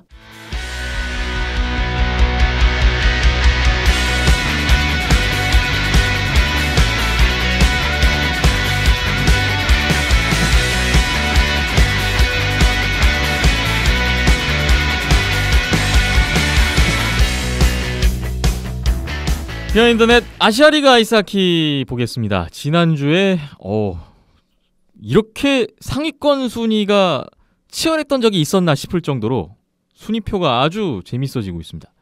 지난주에 10월 23일, 24일 경기부터 보겠습니다. 일본 쿠시로에서 일본 제지 크레인즈와 사할린의 주중 2연전이 있었는데요. 1차전 3대2로 크레인즈가 정규 승리를 거뒀습니다. 드류 맥킨타이어 선수 여전히 잘해줬고 사할린의 안드레이 스텔마크 선수가 나왔는데 18세이브 3실점하고 교체 아웃됐어요. 7경기 만에 선발 출장 나왔는데 결과가 좋지 않았고 지난 시즌 주전 골리였습니다만 올 시즌 어렵네요. 5경기 나와서 지금 87%대의 세이브 성공률. 이러면서 알렉산더 코즈벤코 선수가 올 시즌 첫 출장했던 사할린의 1차전이었어요. 나카지마 쇼고 선수 크레인즈 두 번째 골 1골 1도움 활약을 해줬고 사할린은 알렉세이 예레민 선수가 1도움 추가하면서 12경기 연속 포인트를 이어갔어요. 하지만 다음날 2차전 포인트 획득 실패하면서 연속 경기 포인트 행진은 이날까지였습니다. 24일 다음날 2차전이 있었는데요. 사할린이 4대1까지 3피리어드 초반까지 4대1로 사할린이 앞서고 있었거든요. 근데 크레인즈가 3피리어드 중반 이후에 3골을 추격을 해서 동점을 만들더니 결국 연장 슛아웃 가서 트루우너 선수의 결승골로 슛아웃 승리를 했어요. 크레인즈가 2차전을 이렇게 뒤집기로 이겼습니다. 크레인즈 드류 맥킨타이어 선수가 이날도 38세이브 슛아웃도 승리했고 사할린은 데니스 코로바이프가 돌아왔는데요. 연장까지 소화하고 슛아웃 때 골리가 바뀌는 모습이 있었어요. 이게 왜 그랬을까 생각을 해보면 코로바이프 선수가 9월에 17일 아이스박스전 그리고 그 4일 전이었던 이글스전까지 슛아웃 2번 모두 패배 결과가 있었는데 그 결과 때문이었을까요? 알렉산더 코즈베코 선수가 슛아웃 때 교체로 나왔는데 결국 결과는 또 사할린이 지고 말았습니다. 크레인즈 우에노 히로키 선수가 3피리어드 종료 1분 정도 남겨놓고 파워플레이에서 극적인 동점골 그리고 슛아웃에서 마지막 5번째 슈터 나와서 골 성공 승리에 매우 또 기여하는 모습이었고 사할린이 슛아웃 3번 다 졌고 최근 3연패 슛아웃 2패가 포함되어 있습니다. 양팀의 이번 2연전이 1승 1 슛아웃 승점 5점 크레인즈가 수입 위닝 시리즈를 가져가는 이런 그 예상 밖의 결과가 나왔어요. 전혀 생각 못했습니다. 진짜 전혀 생각 못했어요. 이런 결과가 나올 줄은. 근데 맥킨타이어 선수가 확실하게 지금 올라왔고 경기력이 확실히 올라왔다는 게 지금 2경기에서 증명이 됐고요. 그리고 크레인즈 입장에서 상당히 좋은 이유는 첫 경기는 젊은 선수들의 활약으로 두 번째 경기는 베테랑들의 활약으로 좀 분산되는 A 플랜, B 플랜으로 지금 경기를 잡아내는 이런 흐름이 계속 지금 나오고 있거든요. 네. 경기 자체는 많이 밀린 게 사실입니다. 사실 이렇게 보면은 어떻게 많이 밀린 게 사실인데 그래도 강팀이라는 사인이 지금 2개가 나왔어요. 안정적인 골텐디 그리고 밸런스 있는 스코어링까지 그리고 어떻게 보면 일본의 좀 세대 교체까지도 볼 수 있는 느낌으로의 경기력이 나왔다라고 생각을 합니다. 저는. 예. 그런 걸 봤을 때는 어떻게 보면은 크레인즈가 올해는 진짜 진짜 제대로 한번 생각을 하고 제대로 이제 심기일전하고 시즌 임하는구나 라는 게 좀 이제 눈에 보였던 결과고 굉장히 좋게 작용을 했고요. 물론 사할린에서 좀 정반대 결과가 나올 가능성도 없지 않아 있습니다만은 지금까지는 굉장히 좀 훌륭한 결과라고 할 수 있고 사할린은 가끔 보면은 골리 기용을 왜 이렇게 하지? 라고 생각할 때가 진짜 너무 많아요. 사실 이번에 좀 그런 예시라고 말씀을 드릴 수가 있는데 네. 스텔마흐 선수는 저는 전혀 그 메인 골리로 쓰기에는 좀 부족한 선수라고 생각을 하고 올 시즌에는요. 그렇죠. 근데 뭐 작년에도 막 그렇게 좀 생각을 하는 부분도 있었고 올해도 마찬가지고요. 그런데 선두권 싸움에 굉장히 중요한 위치에 있는 상황에서 크레인즈전에서 스텔마흐를 기용을 했다? 이런 부분은 굉장히 좀 의문스러운 기용이라고 할 수가 있고, 그래도 지금 최근에 코로바이프 선수가 약간은 부진하긴 했지만 그래도 이 팀의 메인맨은 코로바이프 선수입니다. 그런 부분을 생각을 해보신다면은 좀 1차전부터 좀 맞불을 놔야 되지 않았나라는 생각이 좀 들고요. 뭐 2차전 같은 경우에는 결과적으로 코로바이프 선수가 무너지긴 했습니다만 또 슛아웃에서 골리를 바꾸는 거 뭡니까? 이거는 진짜 통상적인 통념이랑 굉장히 어긋난 전략을 썼는데 실패했어요. 그렇다면 사실 감독 코치진에게 비난이 들어갈 수밖에 없는 부분이고, 뭐 항상 보면은 그래 사할린 같은 경우에 골림 진짜 기용에 좀 줏대가 없다고 해야 되나요? 어떨 땐 좀 그런 부분이 상당히 많이 나오고 있는 작년부터 좀 두드러지게 나오는 부분이기 때문에 올해도 사실 지금 골리 이런 부분 역시 골리의 지금 이런 좀 기용 어떻게 보면 좀 1차전, 2차전부터 좀 바뀌어야 될 것 같은데, 그리고 왜 슛아웃에서 골리로 바꾸는 거지? 이런 좀 실수들이 결과적으로 크레인즈와의 차이를 만드는, 어떻게 보면 굉장히 큰 차이를 만드는 데는 이유가 아니었나 싶습니다. 네. 항상 골리 시점으로 바라보는 박힘찬 PD님은 어떻게 보세요? 제 생각으로는 사할린 코칭 스텝이 굉장히 스탯에 의존하는 모습이지 않을까라는 생각이 드는데요. 네. 사할린이 보면은 슈팅 허용이 유효슛 슈팅 허용이 굉장히 적어요. 그래서 상대 팀들 슈팅을 숫자를 보면은 대부분 이제 뭐 10개에서 20개 안쪽이거든요. 항상 10개 이상 앞서죠. 슈팅 수. 예. 그러니까 슈팅을 앞선 걸 떠나서 슈팅을 허용하는 데 있어서 보면은 그래서 골리들 스탯을 보면은 뭐 3실점, 4실점 하는데 세이브 숫자는 11개, 12개 이렇단 말이죠. 그러면 당연히 세이브율도 떨어지고 뭐 실점률도 두말할 거 없고요. 그래서 그런 세이브 퍼센테이지에 의존을 하면서 골리 기용을 하는 건 아닌가라는 생각이 많이 최근에 들었고요. 네. 그래서 뭐 약팀을 상대로 강팀을 상대로 상관없이 이 골리가 뭐 아이스박스를 상대로 했는데 30점을 했어. 근데 슈팅 세이브는 11개.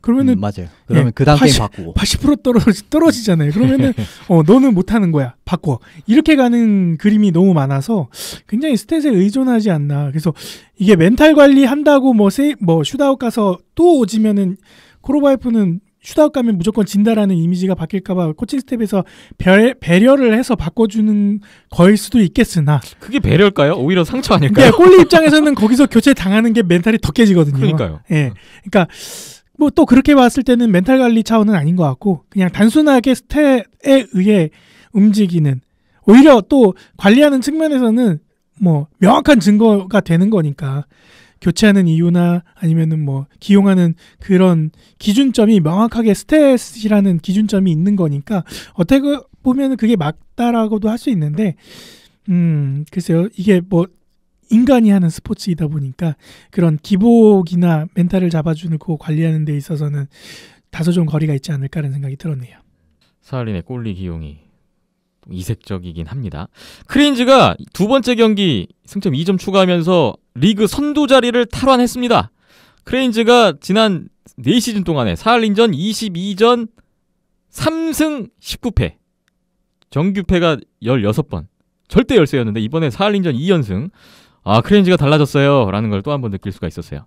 사할린은 오지글스 일본 제지 크레인즈와의 원정 4연전을 1승 2 슛아웃패 1패 승점 5점으로 마무리했던 결과였습니다. 지금 현재까지 보면 크레인즈, 사할린, 안양알라 3강 구도라고 지난주까지 말씀을 드렸었는데 이 세 팀의 물고 물리는 관계가 재밌습니다. 크레인즈가 사할린에게 2연승, 근데 사할린은 또 한라한테 2연승, 한라는 크레인즈한테 또 2연승, 그러니까 크레인즈는 또 한라한테 잡히고요. 요런 그 먹이사슬 관계 형성 초반 라운드에서 눈길을 좀 끌었네요. 10월 27일, 28일 일본 제지 크레인즈와 오지글스의 2연전이 일본 삿포로에서 있었는데요. 27일 1차전에 2대0으로 오지글스가 승리를 했어요. 나리사와 유타 골리 27세이브 무실점, 시즌 6번째 출장 만에 시즌 첫 셧아웃 했고 드류 맥킨타이어 선수 36세이브 2실점 패배가 됐습니다. 오지글스가 아시아리그에서 크레인즈전 4시즌 걸쳐서 12연승을 이어갔던 1차전이었고요. 다음날 28일 일요일에 2차전, 이날은 3대1로 MT넷 골 포함해서 3대1로 크레인즈가 승리를 했습니다. 드류 맥킨타이어 선수 20세이브 1실점 승리. 오지글스 나리사와 유타 또 나왔는데 24세이브 2실점 패배가 됐습니다. 크레인즈가 오지글스전 12연패를 끊었고요. 승점 27점째 또 리그 단독 선두로 치고 나갔던 2연전이었어요. 이번 2연전 양팀은 1승 1패 3점씩 나눠 가졌습니다. 예, 삿포로 그러니까 어떻게 보면 홋카이도 두 팀, 뭐 어떻게 보면 홋카이도의 심장에서 경기를 했다라고도 말씀을 드릴 수가 있는데 뭐 3점 나눠 가지면서 결과 자체는 나쁘지 않았습니다. 근데 여기에서도 상당히 드류 맥킨타이어 선수의 활약이 인상 깊었다라고 말씀을 드릴 수 있을 것 같고 맥킨타이어가 사실 이 정도까지 막아주고 크레인즈의 지금 선수진 운영 이런 걸 생각을 해본다면은 앞으로 크레인즈가 좀 더 상승세에 올라갈 가능성이 크다라고 생각을 하고요. 오지 같은 경우에는 그래도 이제 뭐 크레인즈 시스템을 우리가 잘 알고 있다 이런 부분이 좀 나왔다고 생각을 하는 게 결과적으로 두 경기 다 접전이었습니다. 그런데 올해 그냥 딱 전력 자체로 보면은 수비진 자체는 오지가 조금 더 셀지 모르지만 공격진이나 홀리진 자체는 확실히 크레인즈가 좀 우세를 하다라고 생각을 하고 있거든요. 더 강한 팀이다라고 생각을 하고 있는데 이 정도의 경기력을 이끌어냈다라는 부분은 지금 오지가 가장 적은 경기를 하고 있죠. 그렇죠. 그렇습니다. 그렇기 때문에 이 오지도 아직까지 만만하게 볼 상대가 아니다라는 부분을 좀 어떻게 보면 살짝 엿볼 수 있었던 집결전이었습니다. 네. 뭐 지금 순위상으로는 오지가 밑에 있지만 계속 이렇게 물고 물리는 그림이 더욱더 리그 팀 간의 간격을 촘촘하게 만들어주고 있는 것 같고 뭐 뒤에 가서 뭐 3강, 4강 뭐 이렇게 얘기가 나오겠지만 현재 상태에서는 그게 크게 의미가 없는 그런 그죠? 상황으로 또 만들어주고 있는 것 같고 지난주에 이제 제가 하이원전을 비춰서 보면은 이 두 팀이 크게 차이가 없이 갈 것 같다라는 말씀을 드렸었는데 그렇게 또 3점씩 나눠 가져갔네요. 네. 27일, 28일에 니코에서 니코 아이스벅스와 대명 킬러 웨일즈의 2연전이 또 있었습니다. 대명이 일본 원정 4연전을 시작하는 일정인데요. 27일 1차전에 아이스벅스가 계속해서 골로 치고 나가면서 4대0까지 앞서 나갔고 3피리어드 종료 직전에 대명 스즈키 유타가 한 골을 만회했습니다. 4대1로 아이스벅스가 승리를 했어요. 후쿠지 유타카가 22세이브 1실점 승리. 대명은 알렉세이 이바노프 선수가 4실점 후에 교체로 나가는 모습이었고 이현승 선수가 교체로 시즌 첫 출장을 기록했습니다. 16분 소화했네요. 아이스벅스 이날 테라오 유리가 개인 통산 100번째 경기였는데 도움 3개로 승리에 기여를 했고요. 팀 내에서 가장 많은 도움을 기록하고 있습니다. 아이스벅스가 5연승 이어갔네요. 대명 스즈키 유타 2경기 연속골. 마이크 테스트위드 선수가 3경기 만에 라인업 복귀했던 1차전이었습니다. 경기 후에 대명 킬러 웨일즈 주장 김우영 선수 인터뷰가 진행이 됐는데 업로드돼 있습니다. 한번 확인을 해주시고요. 다음날 28일 2차전이 바로 이어서 벌어졌죠. 이날은 접전 양상이었어요. 아이스벅스가 달아났고 또 대명이 따라갔고 3대1로 아이스벅스가 앞서고 있었는데 3피리어드 중반 이후에 대명이 맨 멀리 파워플레이에서 브렛 파넴 골이 터지면서 3대3 동점까지는 만들었는데 3피리어드 종료 42초를 남기고 아이스벅스 사카타슌의 결승골이 터집니다. 결국 이 골로 4대3으로 아이스벅스가 또 한 번의 정규 승리를 가져왔어요. 2차전 같은 경우에는 대명이 슈팅수가 32대19로 앞섰네요. 후쿠지 유타카가 29세이브 3실점. 올 시즌 8경기 나왔는데 7승 1패. 대단하죠? 대명은 알렉세이 이바노프가 15세이브 4실점. 이번 2연전에서 이바노프가 좀 세이브 성공률이 좀 많이 떨어졌네요. 41세이브 8실점 기록했습니다. 아이스벅스 요나스 알렌네 선수 선제골, 시즌 10호 골, 골랭킹 단독 2위로 올라서는 모습이었고 사카타슌의 결승골, 이게 컸는데 전 소속 팀이었던 대명 상대로 시즌 첫 골 신고했고 아이스벅스 자신의 아시아리그 3번째 팀인데요. 이적 후 첫 골 나왔습니다. 대명은 브레파넴이 올 시즌 6경기 만에 시즌 첫 골 신고를 했고 이번 2연전 2승, 승점 6점, 아이스벅스가 수입 위닝 시리즈를 가져갔습니다. 사실 이것도 좀 생각을 많이 못했는데 지난주에 참 의외의 결과가 많이 나왔다라고 생각을 합니다. 그런데 경기 내부를 봤을 때는 그냥 벅스가 훨씬 잘했어요. 이런 부분을 설명드리고 싶은데 1차전 같은 경우에는 아무래도 대명이 좀 압박을 강하게 거는 팀 중 하나입니다. 그런데 요거를 굉장히 쉽게 깨는 모습을 보이면서 역습 찬스를 많이 살리더라고요. 벅스 같은 경우가. 예. 굉장히 과감한 패스로 역습 찬스를 많이 만들어내고 이 부분부터 대량 실점이 겹치면서 게임이 틀어져 버리기 시작했습니다. 대명 같은 경우에는요. 이제 이 부분을 조금씩 이제 만회를 해나가는 시점이 있긴 했지만 사실 1차전은 그런 모습도 그렇게 많지 않았어요.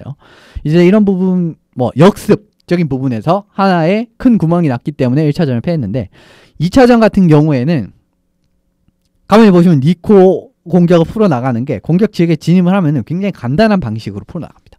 보드 쪽으로 들어가요. 그러면은 서포트하는 선수가 한 명이 들어옵니다. 거기에서 스위치를 할 수도 있고 그러니까 퍽을 받는 사람이 바뀔 수도 있고 안 바뀔 수도 있습니다. 예. 근데 그 과정에서 이제 다른 선수들이 이제 다른 3명의 선수들이 있잖아요. 굉장히 유기적으로 움직이면서 공간을 열어요. 이런 부분에서 대명 수비진의 맨마킹이 꼬이기 시작합니다. 거기서 빈틈이 나왔고 실점하는 장면도 있었고요. 그 부분에 전반적인 공격을 전혀 막지 못하는 모습이 1피리어드, 2피리어드까지 나왔습니다. 3피리어드 들어가니까 조금 이제 적응을 하고 그리고 이제 추격을 해야 되잖아요. 지금 상황에서는. 그런 부분에서는 당연히 이제 우세에 하는 경기를 했고 실제로 이제 2골 넣으면서 동점까지 따라붙는 데는 성공을 했지만 너무 늦었다는 거죠. 제 말은. 이제 이런 부분에 대한 대응이 너무 늦었고 결과적으로 진짜 사카타 선수가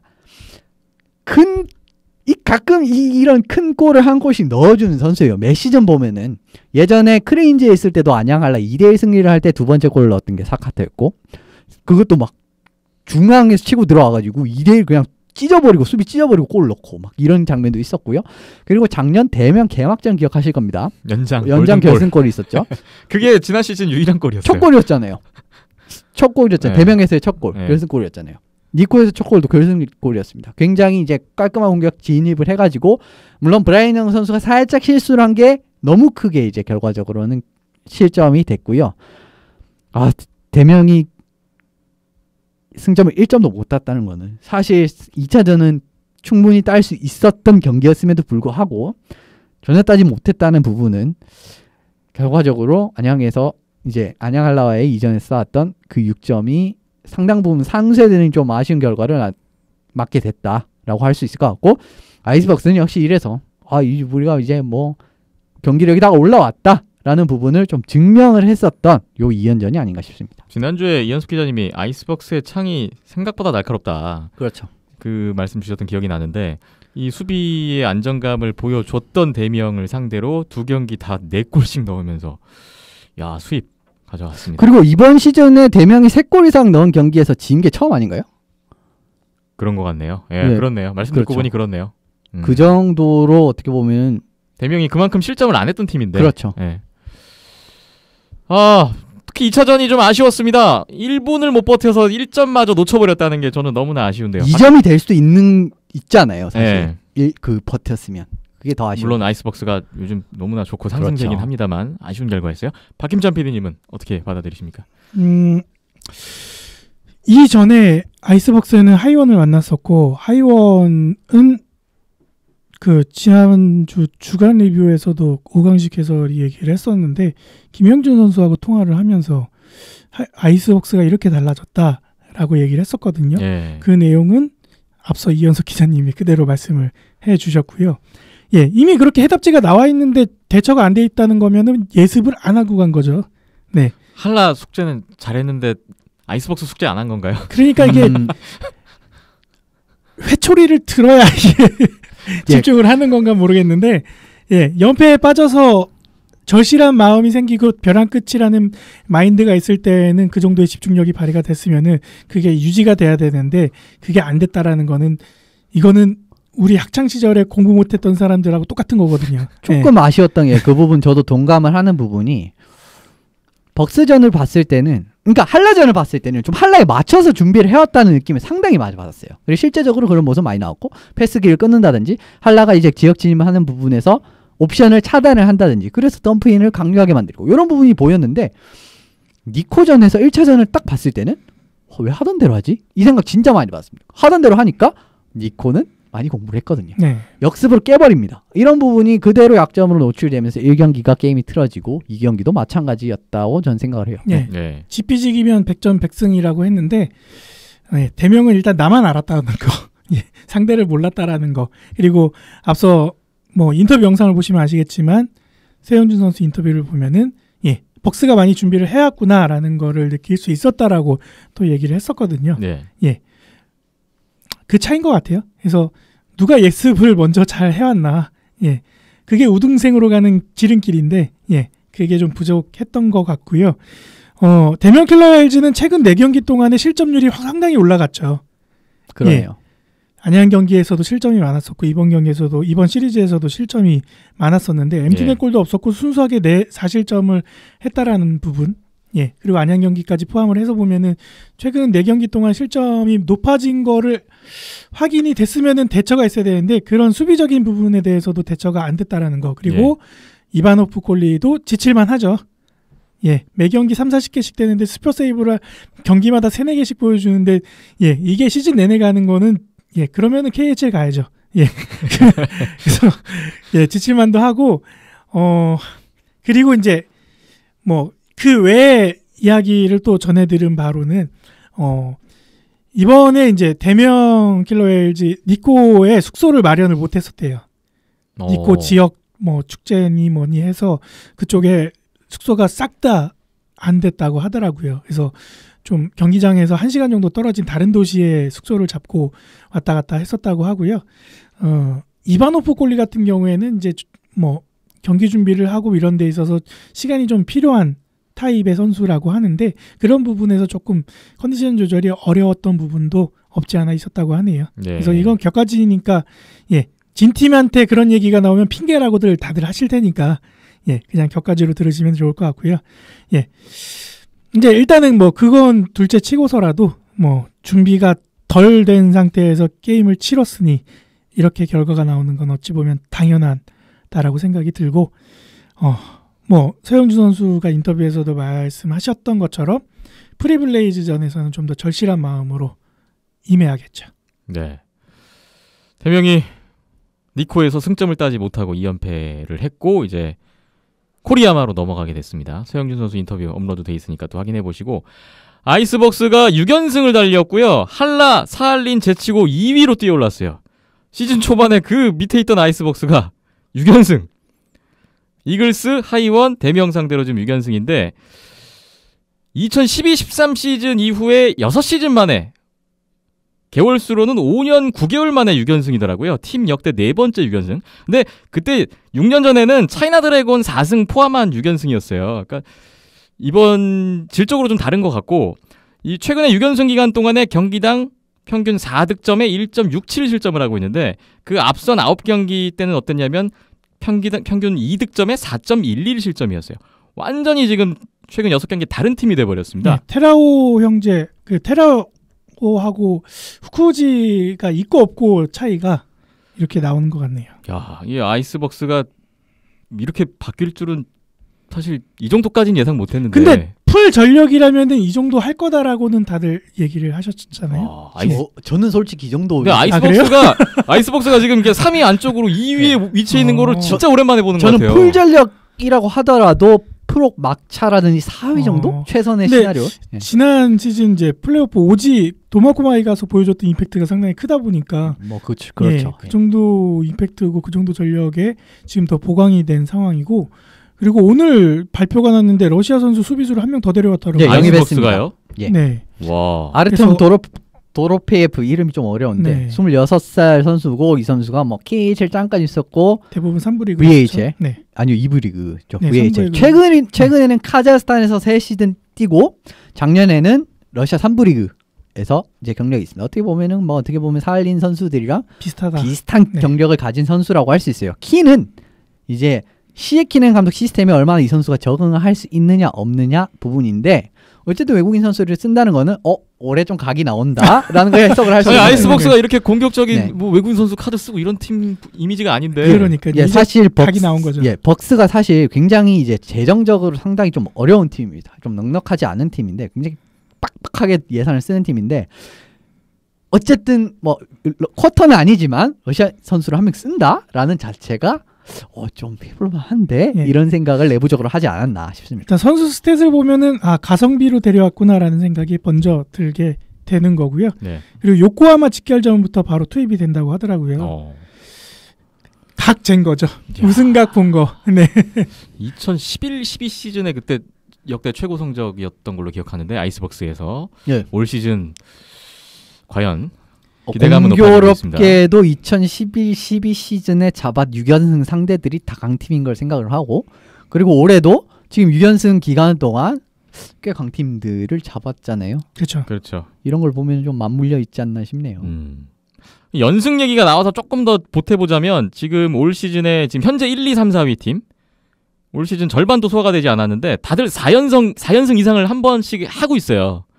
그리고 지난 시즌에도 정규리그 상위 1, 2, 3위 팀은 다 4연승 이상을 했었고요. 지지난 시즌 대명 킬러 웨일즈의 이제 첫 시즌이었는데 그때도 상위 1, 2, 3위 팀은 한 시즌에 3번 이상 4연승을 다 했었습니다. 그러니까 이게 한번 상위 팀들은 한번 쏘고 올라갈 때 한번 4연승 이상 확 찍으면서 승점 챙기고 자리를 잡는 게 아닌가. 그게 흐름이죠. 네, 그 흐름인데 대명은 어떠냐를 잠깐 보면 대명은 지금 세 번째 시즌인데 대명 자체 팀 역대 최다 연승이 몇 연승인지 혹시 아십니까? 2연승으로 알고 있는데 3연승이 네. 최고였어요. 그게 이제 기록인 거고요. 그러니까 대명도 4연승이 한번 해야 이제 상위권으로 도약이 가능하다는 어떤 척도라면 척도가 될 수 있을 것 같다는 생각이 들더라고요. 네, 흐름과 기복의 차이. 근데 이번이 일단은 첫 찬스였는데 놓쳤고 저는 이제 내일부터 프리블레이즈와 2연전 그리고 그 다음 일정이 인천에서 하이원과의 네. 홈 3연전이잖아요. 그때가 찬스라면 찬스인데 한번 4연승 이상 찍고 치고 올라갈 수 있는 기회라면 기회인데 이번 시즌 마지막 찬스가 아닐까 싶네요. 아, 그 다음부터는 상대가 니코를 이제 또 만나야 되고요. 그렇죠. 한라 2연전 이후에 니코에서 그러니까 홈에서 니코 3연전, 니코 2연전이 있고 그 다음에 또 사할린이에요. 예, 그래서 처음이자 마지막 기회가 아닐까 싶네요. 이번 주부터. 대명이 그래서 좀 더 주목이 되더라고요. 그러니까 어쨌든 4연승이라는 게 참 묘한 기준점이 되지 않나. 상위권에 올라갈 수 있는 그런 생각을 잠시 해보면서. 그렇죠. 12점이면은 뭐 지금 경기 수 가지고는 12점이면 왔다 갔다 하죠. 그렇죠. 아이스박스가 이 온더스포츠 6주년에 발맞춰서 6년 만에 6연승이라는 소식을 또 전해줬습니다. 전혀 1도 관련이 없는 팀인데. 관계없지만 네, 할 거면 대명이 해야 되는데. 예, 그죠? 좀 씁쓸합니다만. 예. 어쨌든 놀라운 지금 연승 행진이에요. 비하인드는 아시아리그 살펴보고 있는데요. 잠시만 쉬었다가 이번 주 경기 안내해드리겠습니다.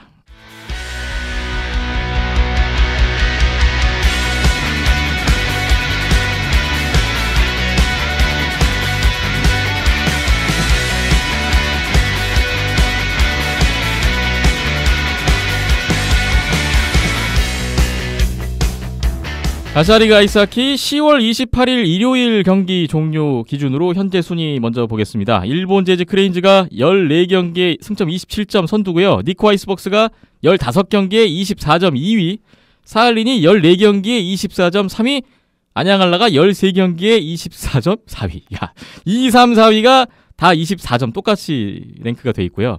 안양한라는 대명전 2패한 거밖에 없는데 잠시 며칠 쉬는 사이에 1위에서 4위까지 떨어져 버렸어요.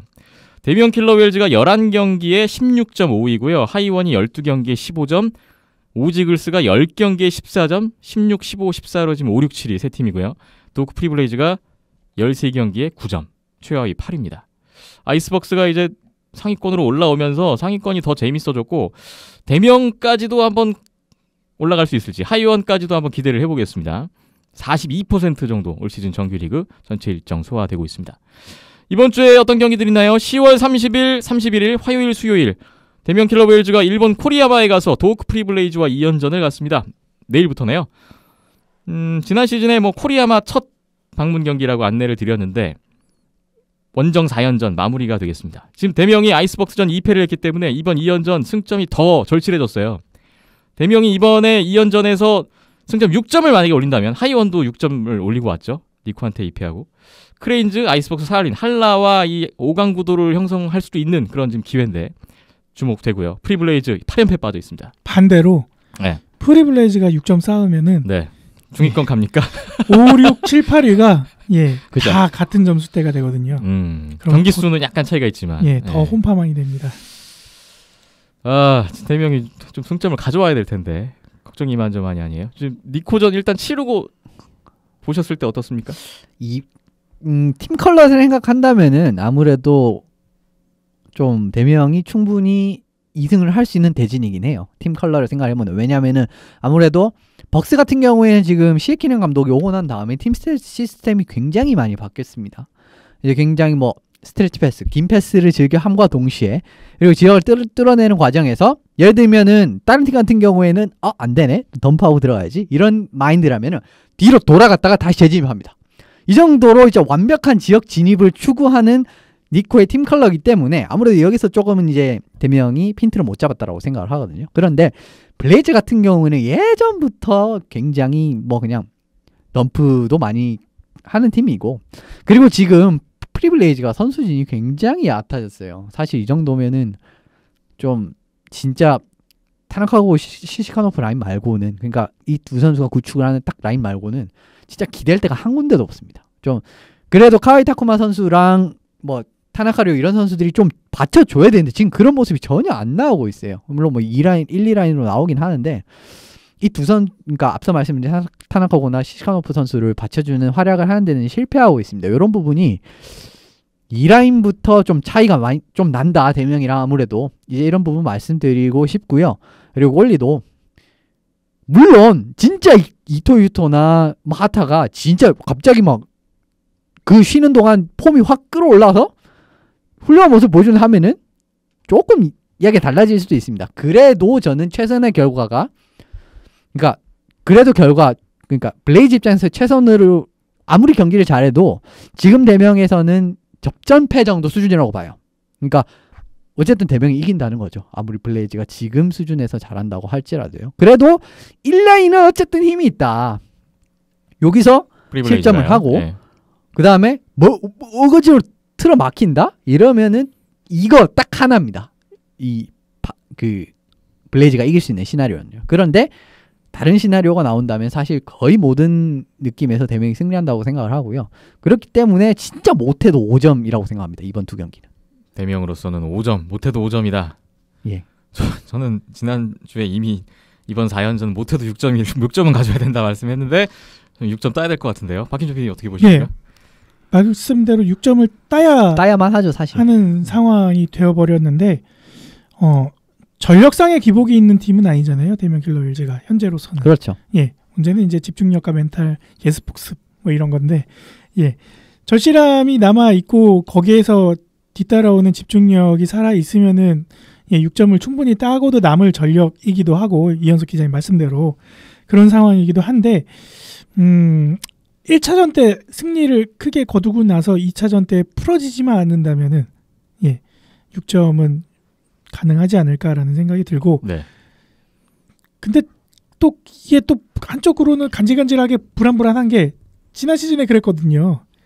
1차전 잘 이겨놓고 막 대량 득점해서 막 잘 이겨놓고 2차전 때 그게 시즌 막판에 플레이오프 못 가는 치명타였던 걸로 기억하는데. 그러니까 일본 원정 4연전을 굉장히 잘 치렀는데 그거 1패가 굉장히 컸죠. 네. 좀 대명을 보면은 좀 많이 느끼는 부분은 야, 이거 좀 많이 우세한 매치업이다라고 전에 좀 생각을 하면은 그런 경기는 의외 결과 좀 패배를 하고, 근데 좀 어렵지 않을까라고 하면은 뭐 그건 좀 의외로 손쉽게 이기고 좀 이런 경우가 생각보다 좀 많이 나오는 것 같습니다. 예, 그게 이제 흔히들 우리가 얘기하는 도깨비 팀. 그렇죠. 약간 기복이 있다라는 말씀을 드리고 싶어요. 의적 뭐 이런 얘기 많이 하잖아요. 네, 약팀에게 승점을 주고 강팀에게 승점을 앗아오는 뭐 이런 그렇죠. 것들. 예, 그런 이미지를 탈피하고 강팀으로 우등생으로 거듭나려면은 6점 따와야죠. 그렇습니다. 4연승 찬스입니다. 5연승까지 갈 수 있는. 네. 그러니까요. 저는 여전히 대명은 시즌 전부터 올 시즌은 우승에 도전할 만한 팀이라고 지금도 생각하고 있고, 저는 올 시즌도 현재 뭐 크레인즈와 아이스박스가 1, 2위입니다만 그래도 저는 현재 기준으로는 우승팀은 사할린 한라 대명 중에 한 팀을 걸으라면 저는 그렇게 걸고 싶거든요. 예, 프리블레이즈까지 하면은 똑같이 13경기 치르는 거고 거기에 승점까지 비슷해지면은 충분히 가능성 있는 얘기죠. 네, 전력은 갖고 있으니까. 네. 구색은 갖춰놓고 있으니까. 맞습니다. 좋은 소식을 기다려 보겠고요. 10월 31일, 11월 2일, 11월 3일 수, 금, 토요일이고요. 안양 빙상장에서 안양 한라와 사할린의 3연전이 있습니다. 이 시리즈가 중요합니다. 이미 한번 3라운드까지 치렀던 양팀 유즈노 사할린스크에서 2승 1패로 사할린이 그때 승점 6점 위닝 시리즈를 했었는데 23일 만에 재대결을 펼치는 양팀이고요. 지금 뭐 정규리그 반도 안 지났는데 벌써 6라운드 끝나게 되는 일정이에요. 유즈노 사할린스크가 하면 한라가 원정 경기에서는 3승 11패 매우 어려웠는데 안양에서는 달랐습니다. 지난 4시즌 안양에서 안양 한라가 사할린전 결과를 보면 플레이오프까지 다 포함해서 17전 14승 3패 정규승 11번 압도적인 한라의 우세였습니다. 안양에선 달랐다는 건데 안양 홈에서 사할린전 플레이오프까지 최근 8연승을 하고 있습니다. 정규승 6번이었고요. 특히나 지난 시즌에는 국가대표 선수들 다 없었는데도 안양 2연전 그때 슈다우승 포함해서 1승 1슈다우승 했었죠. 마르티넥 감독도 그 경기가 굉장히 인상적이었다고 지난 저희 출연 때 말씀을 하셨던 기억이 있어요. 현재 똑같이 승점 24점 3, 4위인데요. 이번 2연전 결과에 따라서 지금 뭐 1, 2, 3, 4위까지 다 바뀔 수가 있는 아주 중요한 연전입니다. 지난 크레인지전 수입패 포함해서 사할린이 3연패고 안양 한라도 대명전 지금 2연패 포함해서 최근 2승 4패. 두 팀의 최근 승패 흐름은 썩 좋지 않습니다. 이 두 팀의 대결 관심을 모으고 있는데 어떻게 보십니까? 전력 자체는 사실 약간 더 이제 사할린이 우세하다고 생각을 하는 게 아무래도 올해 사실 안양 한라가 3사라인에서의 기여도가 생각보다 너무 안 좋다라고 저는 평가를 할 수밖에 없어요. 그런데 작년 같은 경우에는 3사라인에 바니가 있었고 그리고 뭐 베르니코부터 가끔 뭐 하나씩 해주면서 이런 모습이 있었는데 올해는 그런 모습이 없다는 겁니다. 3사라인이 생각보다 흐름이 좋지가 않아요.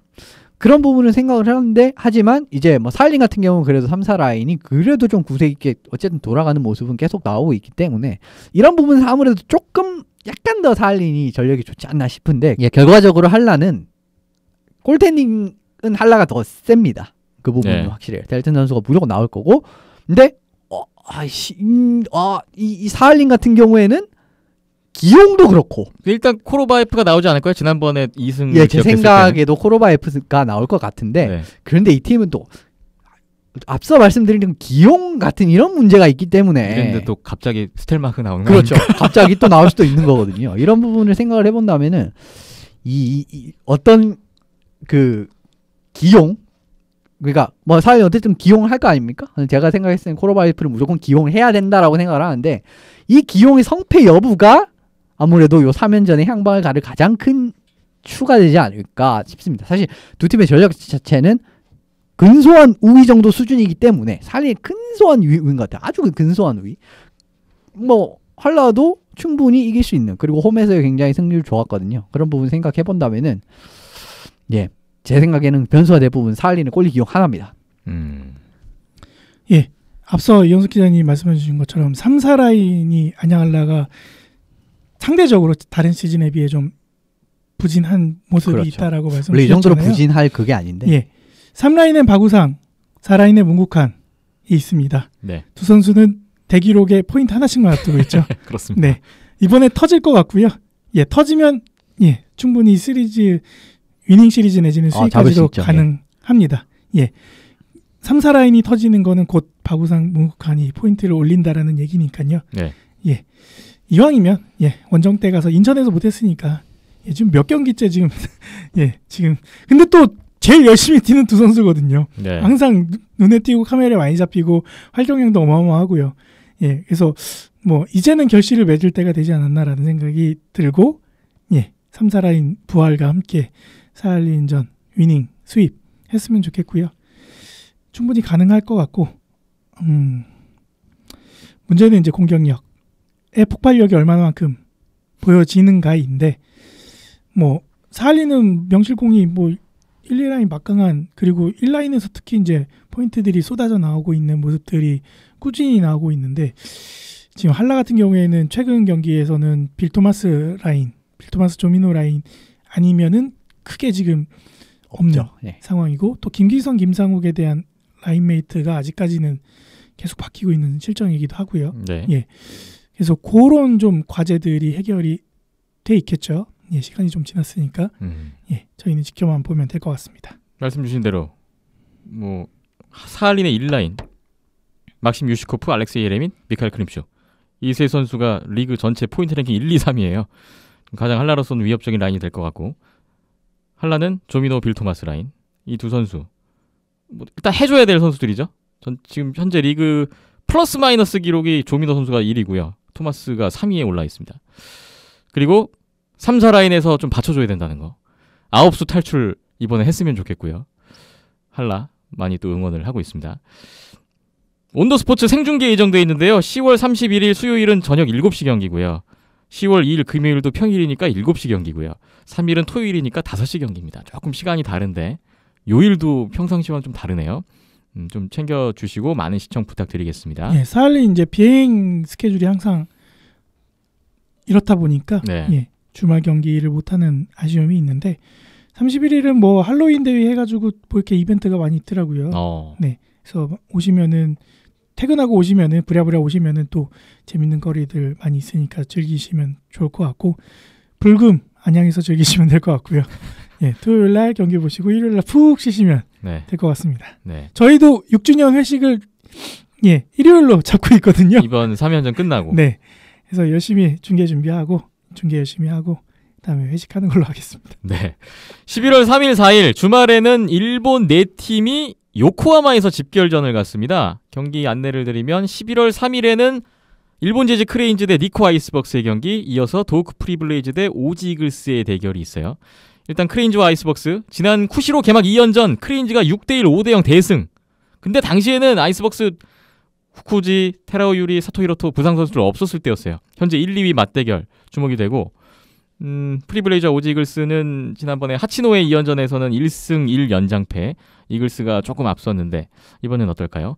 그리고 11월 4일에는 크레인즈와 프리블레이즈의 대결이 먼저 있어요. 지난번에 쿠시로 2연전 때는 크레인즈가 1승 1 슈다우승 했었고요. 크레인즈의 빡빡한 8연전입니다. 16일간 8경기. 첫 4경기에서 3승 1패 크레인즈 좋은 흐름 이어가고 있는데 이번에 또 추가 경기 이어지고요. 또 일요일에는 두 번째 경기로 오지 이글스와 니코 아이스벅스의 대결이 있어요. 도마코마이 2연전에서 아이스벅스가 1승 1 슈다우승. 이때 이기면서 6연승의 그때 시작이었어요. 반등의 시작이었는데 다시 만나게 됐고요. 아이스벅스가 이번 요코하마 직결전 2경기를 갔는데 팀 역대 최다 연승 신기록에 도전합니다. 바야흐로 2005-2006 시즌 2005년 10월이었는데 그 당시에 7연승이 있었습니다. 이게 팀 역대 최다 기록이에요. 고쿠도, 한라, 치치아얼, 하얼빈 상대로 7연승.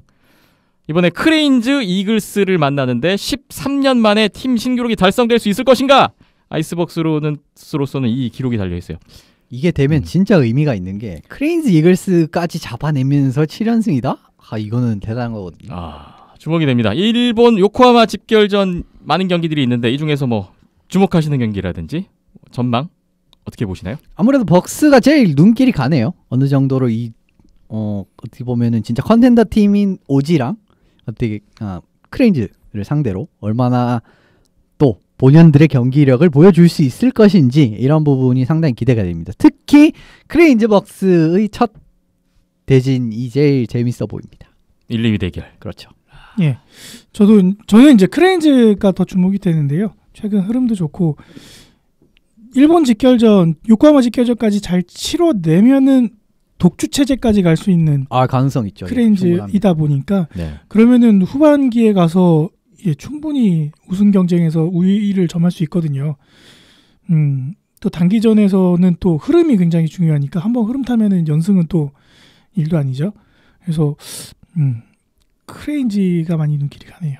네, 크레인즈에게 기대감을 표해주셨는데 아이스벅스 13년 만에 신기록 저는 약간 기대도 약간 되면서 소식이 궁금해지네요. 하지만 제일 좋은 거는 이 네 팀들이 서로 물고 물려서 우리나라 입장에서는 고루고루 승점 나눠가는 게 네. 가장 좋지 않을까.